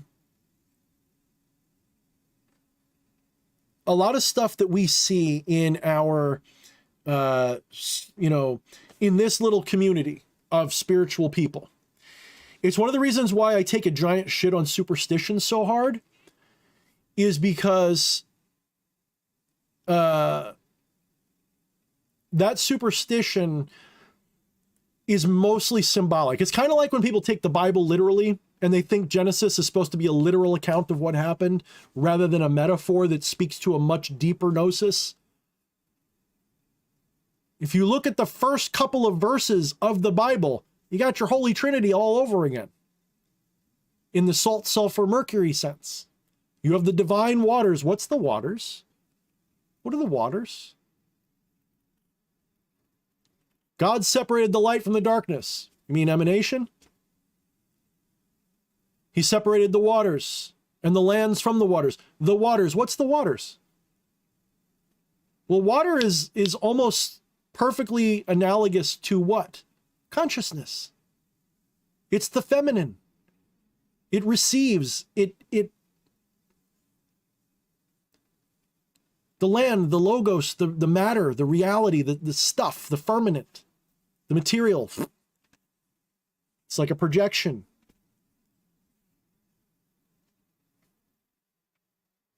So I guess what I'm saying is that people take this shit literally. And you'll hear stories about Agartha and all this other shit. And people will, again, here's theosophy for you, takes it literally in this sort of Victorian magic is real mentality.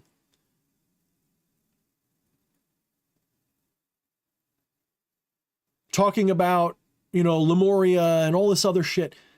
How about instead of taking it literally, like the creationist Christians do, look at it through a more Platonic, Neoplatonic, or Advaitin lens. When you look at it through that lens, suddenly it makes perfect sense.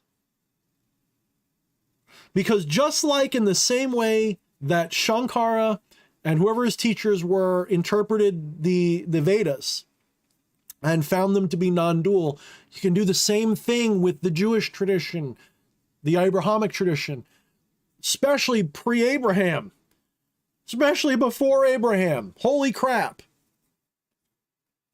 It's like a perfect fit. You go back far enough and it's all obviously from the same. Look, every religion, I bet you if I had a time machine and could see with the eyes of God and go follow it all back, every religion goes back to someone either dropping shrooms or meditating or drunk in a cave somewhere, having ego death, recognizing that duality is a delusion, that everything is one happening, one soul, one being, and then trying to communicate that. And that's where the philosophies, metaphysics, and religions come from. And those first people become the leaders of their tribes, the leaders of their traditions, and blah, blah, blah. And they become deified and become Yahweh and become this and that. Bank it. When you die and you get to see the truth, find me and be like, dude, you were right or wrong. Exactly. But you are God. Exactly. But you are gods, I tell you. Who said that? Can someone tell me who said that? Let me see if I can get the exact quote. And of course, Christians fucking flip their shit when you remind them of this one. Oh boy, do they have to go through hoops to try to shit on this.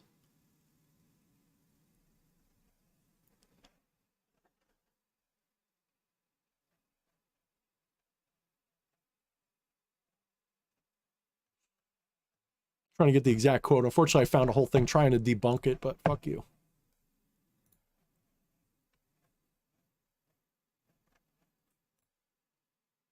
There we go. Okay, Psalm 82:6. And of course, Jesus quotes this. I said, you are gods, you are all sons of the Most High. Do you guys have any fucking understanding of the language? I'm sorry, I'm getting a little animated here. I don't mean this in an angry way. It sounds angry, but do you guys have any fucking idea what the language means when they say you are a son of God. Picture the tree, the limbs of the tree are the sons of the tree. Understand the word son didn't mean fucking somebody and having a baby. When the spiritual person says you are a son of God, they mean you are God extended into this. They mean you are a tendril, you are a finger. This is a son of your hand. This is a child of your hand. This hand is a child of your arm. These arms are a child of your body. So when Jesus or the Psalms say you are sons of God, this is why I'm telling you, you can read the Bible as a non-dualist and go, oh, here's where they corrupted it and fucked up civilization.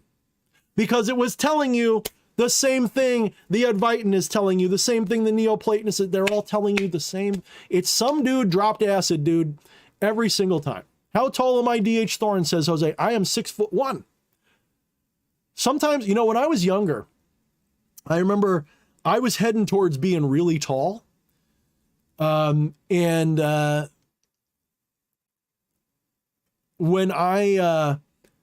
guess I was like in 5th grade or 6th grade, I was like heading into like tall territory. I was like 5'11" already.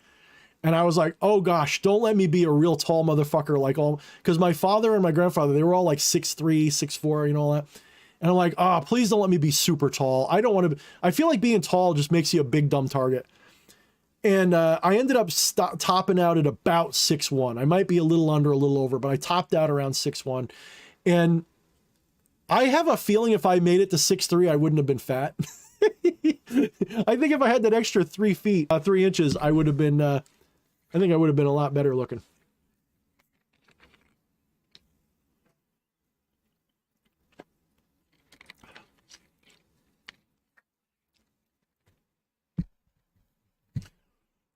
Not AP, but you are equal to God. You are it. If you still identify with this body, then what you're saying is true. This body is not equal to God. It is a part of God. But if you understand consciousness, that is God. That is God in totality and sum. It's not even just a piece of God. That is God watching this. It's okay, everybody just shut up, stop typing for a minute. Stop chatting, just hear me out for a minute. Close your eyes and listen to the sound of my voice. Okay, this is something anybody can do. This is the magic trick. Where are you located? Close your eyes. Where are you located in your body right now? Well, we've already got a problem because your eyes are closed. And so the three-dimensionality of your body is a little bit suspect when your eyes are closed, if you really think about it. Because if you move your hand over here and over here, where they are in relation to something is less vivid. You can still figure it out, but you get my point already. This idea of, if you're really being honest and you really are able to just close your eyes and center yourself in that closed eye experience, try not to visualize anything, just exist with your eyes closed. Where are you? Where are your hands in relation? Your hands are here. Where's here? Right? Think about it. Hold both of your hands up. Where are your hands in relation to you? They're here. Where is here? Well, it's over here. What do you mean over here? What do you mean by over here? If you're looking at me, it's comical because I'm sitting here shaking my hand going, what does over here mean? There's no sense of over here. Okay, so that's the first thing. Let's play another trick. Close your eyes again if they're not already closed and hold your hands out, outstretched. Almost like you're Jesus on the cross, okay? Now I want you to put all your attention into your right hand for a moment. Can you do that? I want you to ignore what you're feeling all over your body and focus only on what your right hand is feeling right now. Can you do that? Most people can. Most people are able to put their attention in their hand or any part of their body. Put your attention there. And if you're having trouble, if you can't put your attention in your hand, take your thumb and forefinger and start rubbing them together. Suddenly your attention is right on them. If you really think about it, your attention is right there. But if you keep your eyes closed and you think about it, where is that? Where is your thumb and forefinger, guys? There is no over there. It's just something that's happening in your consciousness. There's no spatial coordinate to it at all. It's just I'm having a feeling somewhere in this thing I call my hand, but there's no dimensionality to it. It's just a feeling. So you can move your conscious attention around your body in a non-spatial way. You can move your consciousness anywhere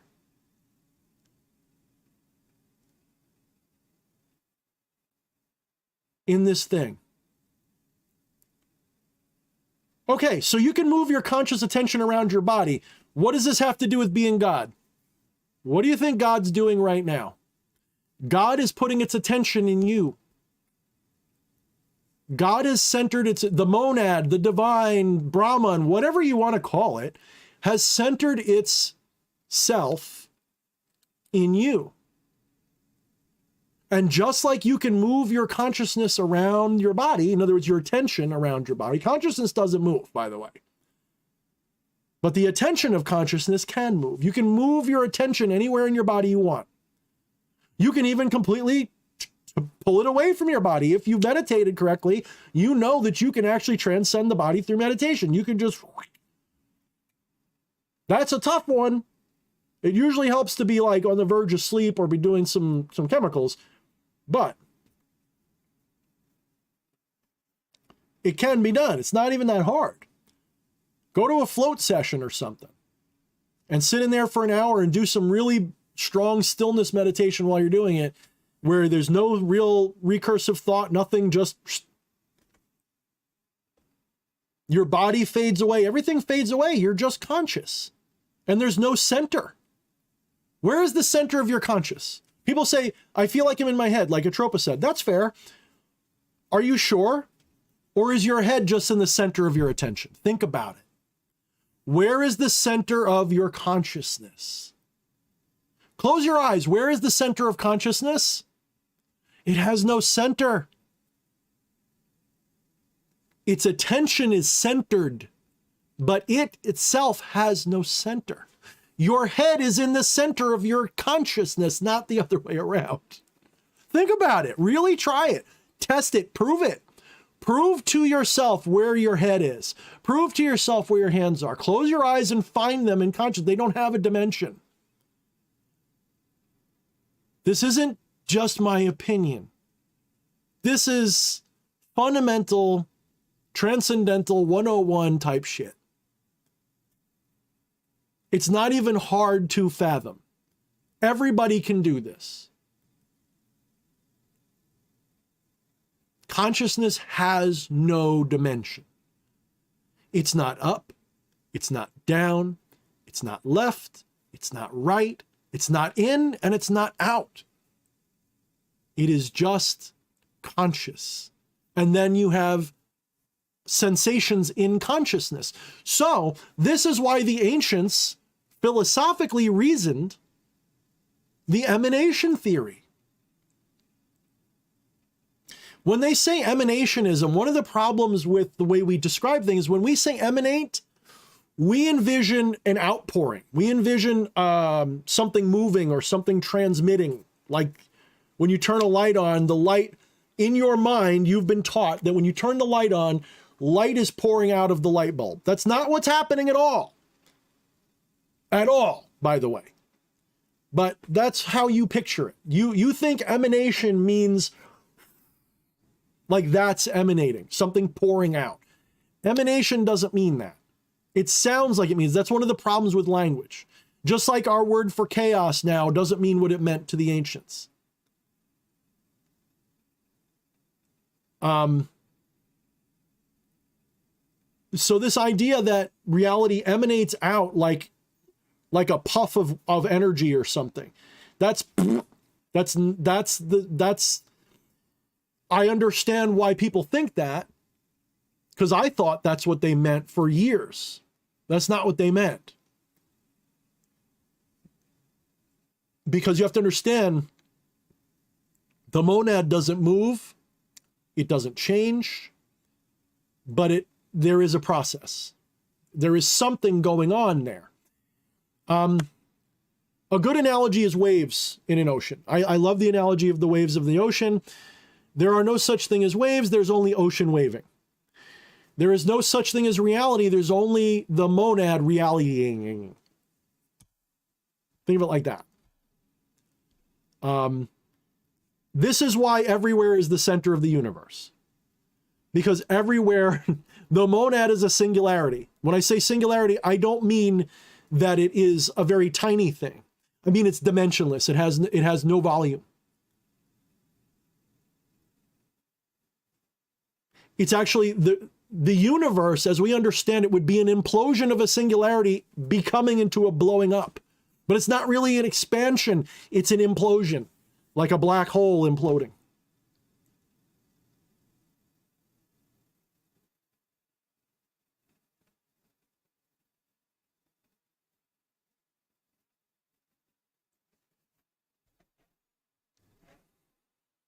Thank you for reminding me what time it is, Wyatt. I should get going. I've done 3 in the morning before. I don't think I'm going to do it tonight. This idea of emanationism is misunderstood. In fact, one of the worst things that they could have called it was emanating, because that screws it all up. Because it immediately, the term emanate immediately brings to mind a concept of materiality being real. And then it puts material in opposition to ideal, and then you get our mixed up, fucked up. Instead of thinking of the world as ideal or material or some kind of both, understand that ideal and material are 2 sides of the exact same coin. The same silver is on both sides. Like Twilight said earlier, there are Gnostic traditions that recognize that material reality is not evil, it is good inherently. That's the Neoplatonist view. Or at least Gnosticism with the Neoplatonist twist, I guess, or maybe the other way, or maybe it's more original. I don't know. Not my bottom. I don't really care.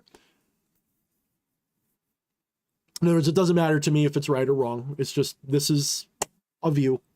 It is a view, and it is the view that I agree with. Again, when you go back to the 4 things, or really 3 things you can know for certain and 1 negative thing, when you go back to those 4 things, and you frame everything else in those 4 things, the natural result is Advaita, Neoplatonism, I guess some sects of Gnosticism. Gnosticism is like sexed up Neoplatonism for some people. Same thing with Kabbalah. Just like pantheism is sexed up non-duality.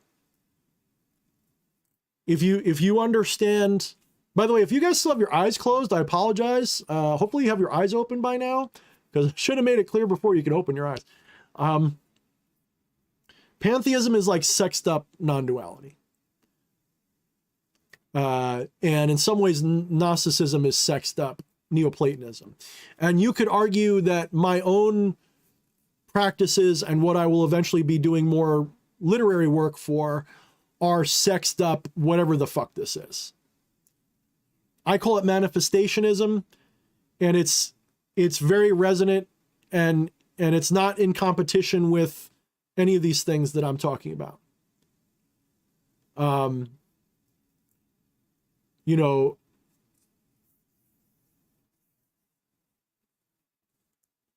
instead of like talking about which one's right or wrong, if we go back to the 4 things or 3 things you know for sure, those are the only things you know. Everything else is an extrapolated assumption. That means Neoplatonism. That means non-dualism. That means all of these isms and alities and blah, blah, blahs. All of these philosophies are just, just a bunch of blah, blah, blah that we do based on those 4 things.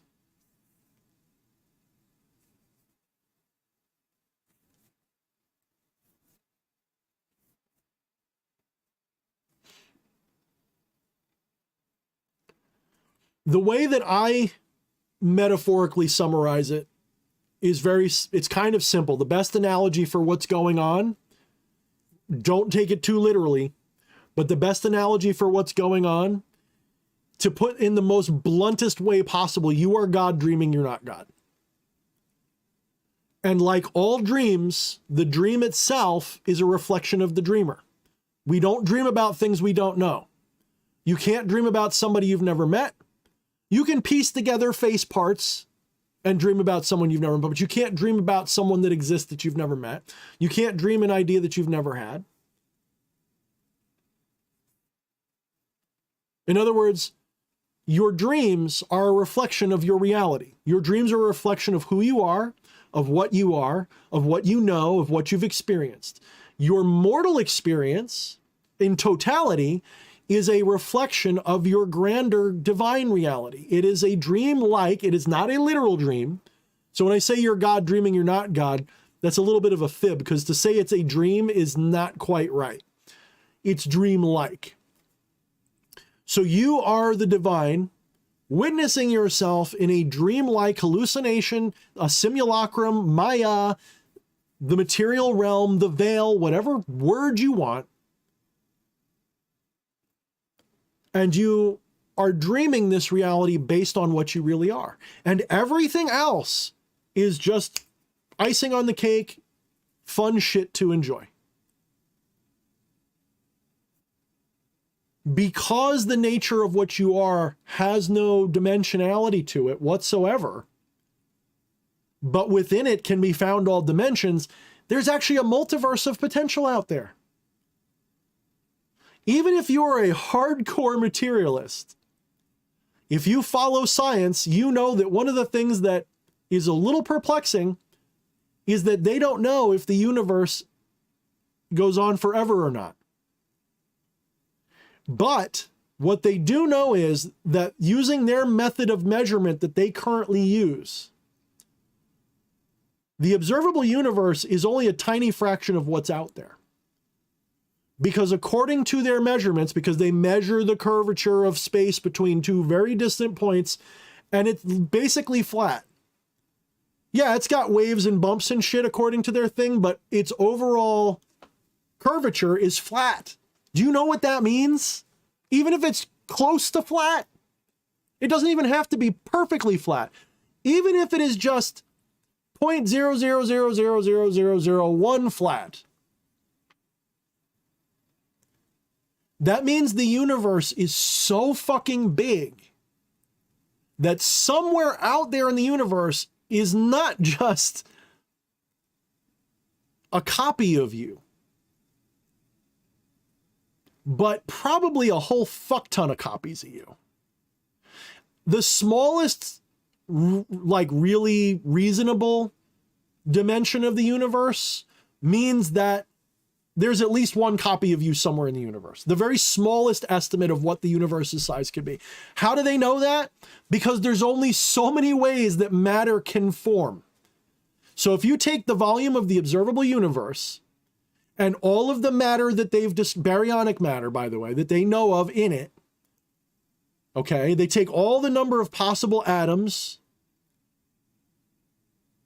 and so you figure you got a bubble of space-time that is our observable universe. This is just one possible configuration of space-time. Above it, next to it, in every direction, there's other bubbles exactly like it, similar density, because they have no reason to think it wouldn't be. Similar density going all the way around. Sooner or later, you go far enough out, there's a bubble that's exactly like another bubble. It's not just possible, it's a certainty if the universe is big enough. It's not even a question of could it be. It is rather more likely than not.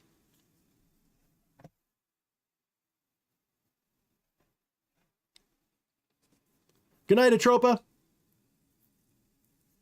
In fact, I'm going to give you guys a treat, and I want you guys to look up Max Tegmark multiverse article. Let's see if that pops it up. There it is. I'm going to put the link in the chat. Let me find it. Let me get the right one here. I had it and I lost it. There we go. Is this it? Okay, this is great. This is a PDF from 2000 or 90. When did this get published? It's from Scientific American, if I remember correctly. Yeah, Scientific American. I don't have the date here. Doesn't matter. I'm going to give you the link in the chat. So if you guys are bored tonight when you're done, you want your mind blown, go to this link. I'm going to pin it. Go to this link, download this, and read it tonight.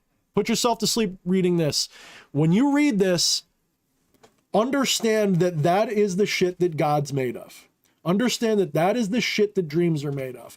Understand that that article I just posted there not only agrees with everything that a real high level mystic understands already, it's inevitable.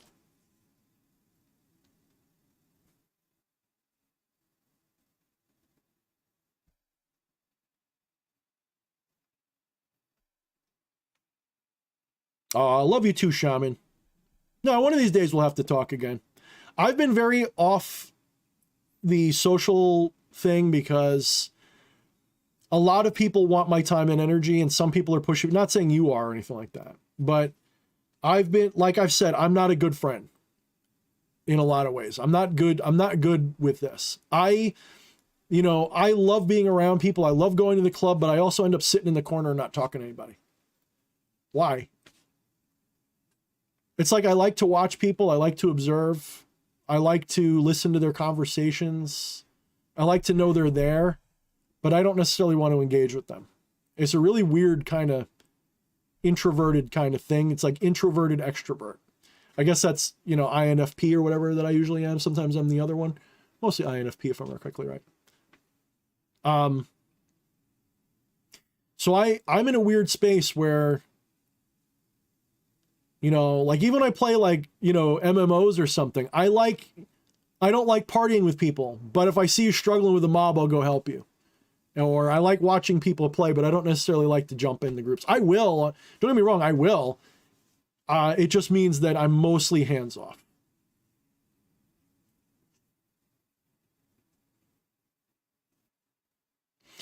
Twilight, I haven't even really been that busy. And I didn't know Eric was trying to get a hold of me. I know that he was like watching my streams and his daughter popped on a few times, but I didn't get any DMs and everything. So I kind of figured, that we're still friends and everything. Like we got no problem with each other, but I figured we were just going through a separation phase. And, if you do have any words with him, just tell him I said hi. I got nothing, I love my brother. I hope he's doing well. But just in general, I've always been like this.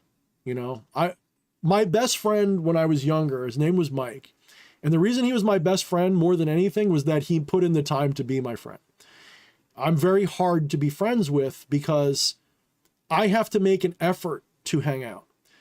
Fleshy is one of the few people that I reach out to regularly, but I also don't push it. It's like, we're going to be here Friday. Want to hang out? If not, fine. And I don't do well with people dropping in, but that's exactly what I need. Like in real life, I wish a lot of you guys lived around here because I would seem like I don't want to be your friend. But if you showed up at my house, even if I didn't seem happy about it, deep down inside, I'm ecstatic you did it. And so like my friend Mike, when we were friends, we're not friends anymore, really, not enemies or anything. We're not really, he just kind of moved on. When we were friends, that's what it was. He had to come to my house and drag me out. And I loved him for it because as much as I might have resisted it, that I needed that. That was like, it was the only thing that made me function. And I would still go out of the house, but I wouldn't like make an effort to see people. I would just go and hang out places and just watch people. So.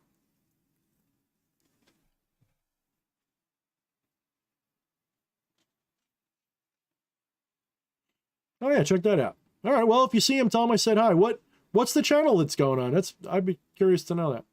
I got an email from somebody recently asking me if I'd be into like doing a stream. I think I said yes, but I didn't hear anything back about that after. What's up, Tess? How you doing?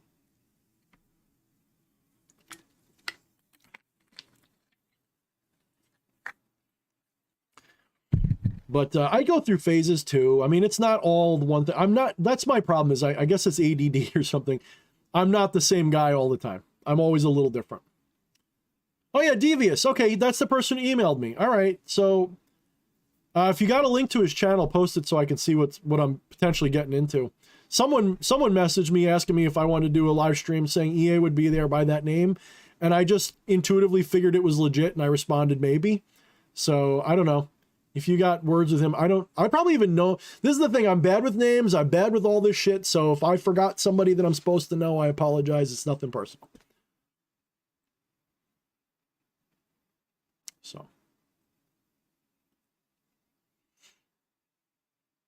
You know what it also is? It's between a combination of all the shit going on right now in the world that's pissing me off and the obsession that it gives me over it, and trying to reform my whole worldview into a new tradition that I'm trying to put out as like a, you know, mystical order temple thing that I eventually want to put out, but not in a pyramid scheme kind of thing, more of a here's something useful for everybody.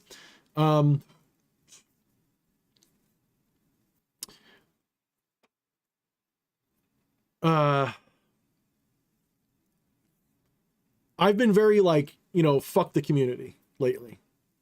Very much fuck the community, fuck superstition, fuck magic. You know, I'm focusing on the metaphysic lately. Like that's my focus. 'Cause it's kind of like if you don't have that perfectly ironed out, the rest of it's bullshit. If you're, you know, if you're being superstitious, basically faith, superstition's a kind of dogma. Let's be clear. If you're being dogmatic, you're fucking up, in my opinion. You've got to get to what you know, and you've got to be able to really know what you know.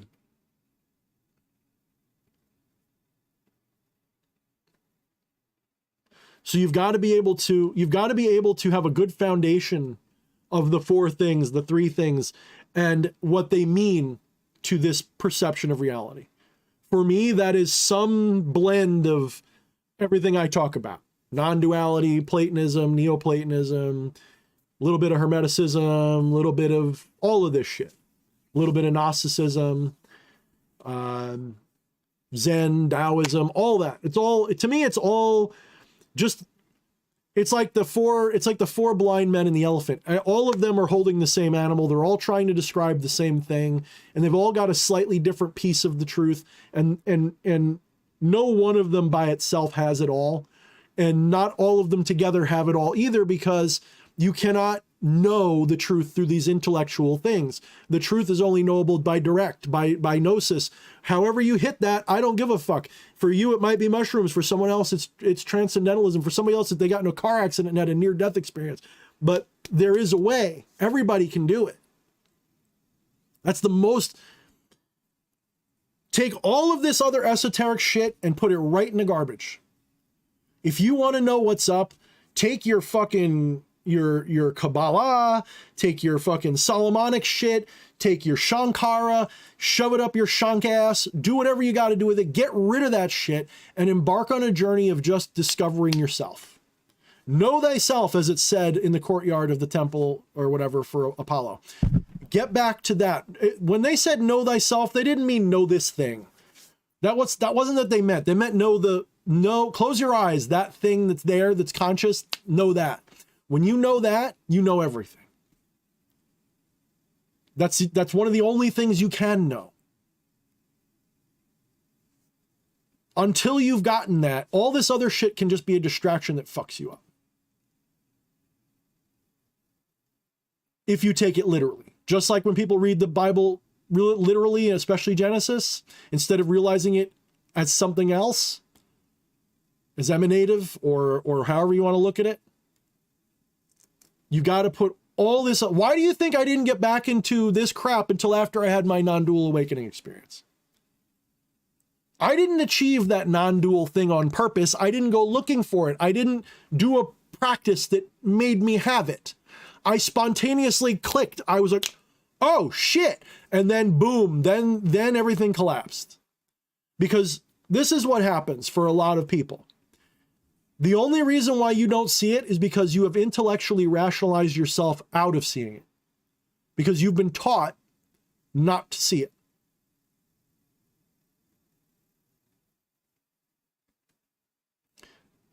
So, I didn't do anything on purpose. It literally happened by accident. It was totally spontaneous. I'm sitting there listening to Alan Watts. doing a little meditation while I'm watering plants and listen. So I'm just internally silent and I'm watering the plants, and Alan Watts said something and it triggered a thought in my head, and that thought just cascaded, and that whatever it was he said that made me think about what I thought about, which, if I remember correctly, it was something about the air in my lungs being from the trees.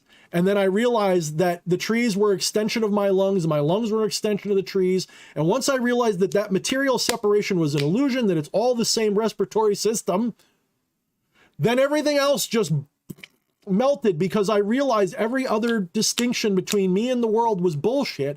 As soon as that happened, like the last little barrier between me and realizing what I was just, and I started to drift out. And I started having like a psychedelic style experience of leaving the body and yet seeing my body from the perspective of all these things around it and not that and everything else. And I drifted further and further away until I started to forget who D.H. Thorne even was. And I'm not D.H. Thorne, that's my screen name. But I'm not going to tell you my real name, except for Daniel. You can know that. When I drifted out of that, Daniel was going away. And I remember feeling like I was at the edge of space. Like I could see the curvature of the earth, and I could look down and see roughly where I was, like in the center of my vision. But I could, and yet at the same time, I could see myself watering the plants at the same time. Like both were happening. And I was like right on the edge of nothing. And I had this feeling of, I got to see what my life turns out like. I got to see what happens to my family. I don't want to leave this behind. I want to see what this does. I want to see where this goes. I'm not ready to leave this yet. And there wasn't this feeling of disappointment. There was this feeling of like, that's okay, kid, go ahead. And right back I came. And at that moment, all sense of separation between me and the world was quite literally gone. That's not to say I didn't see the variability or the distinction between me and my wife.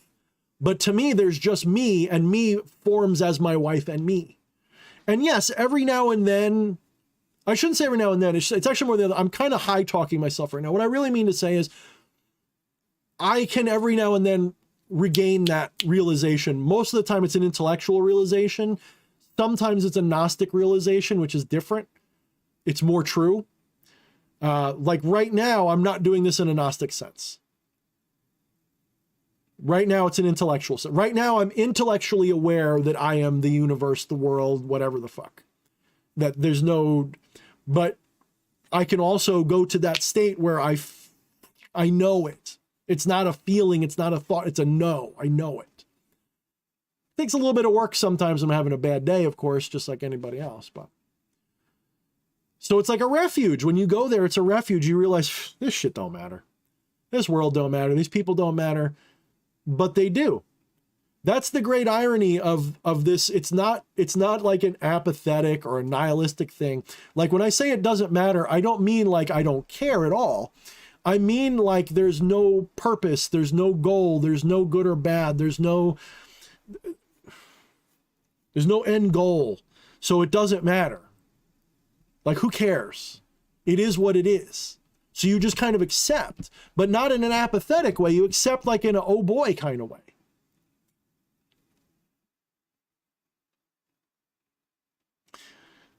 Probably my favorite analogy for what's going on is like this is a great big sadomasochistic orgy starring one person.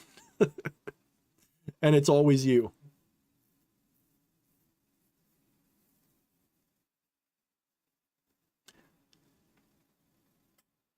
Yeah, you can.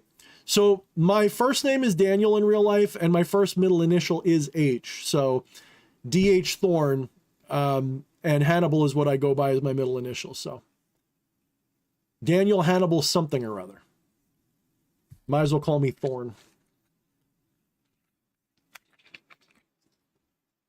One thing I don't like is being called Danny, though. I barely tolerate it when my parents call me Danny. I hate it when they call me Danny.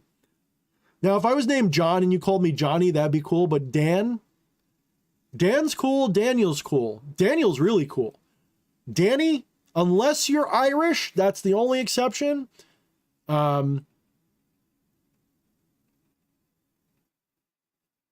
Is if you're really Irish and you call me Danny boy, that's fine.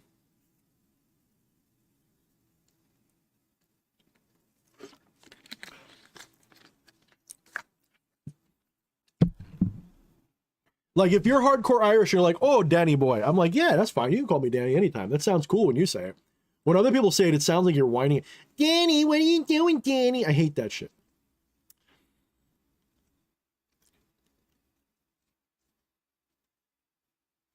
All right, guys. I think I'm going to bounce in a second. What's up, Ginkaku? I'm leaving now, ironically. Where do you guys get so much pathos, dick fans? Damn it. Do all Americans love to suck? I mean, doesn't everybody? I don't know. I've never sucked one. I couldn't tell you, but I'd probably suck mine if I could get away with it, but.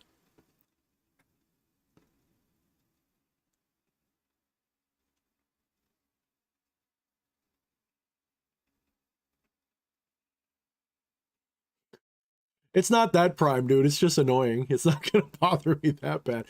Why it's saying he's going to start using my... That's true, Crackbite. You could call me Jackass. I wouldn't know.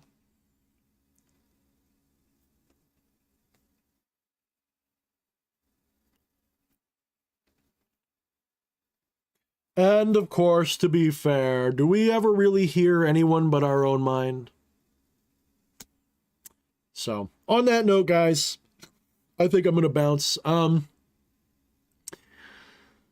First of all, again, I want to thank everybody who came and had a chat with me tonight. Second of all, I really want to thank everybody who super chatted. I really appreciate that. Third of all, I hope you guys have a wonderful new year. Of course, the idea of a new year is dumb. I think it's just stupid. It's like a birthday, but it's just dumb. Never been a fan of like the whole point. Like it's just another day. Like it's New Year. We don't even go back to the same place in the sky. If you really know what's going on, it's a corkscrew anyway. You know, it doesn't.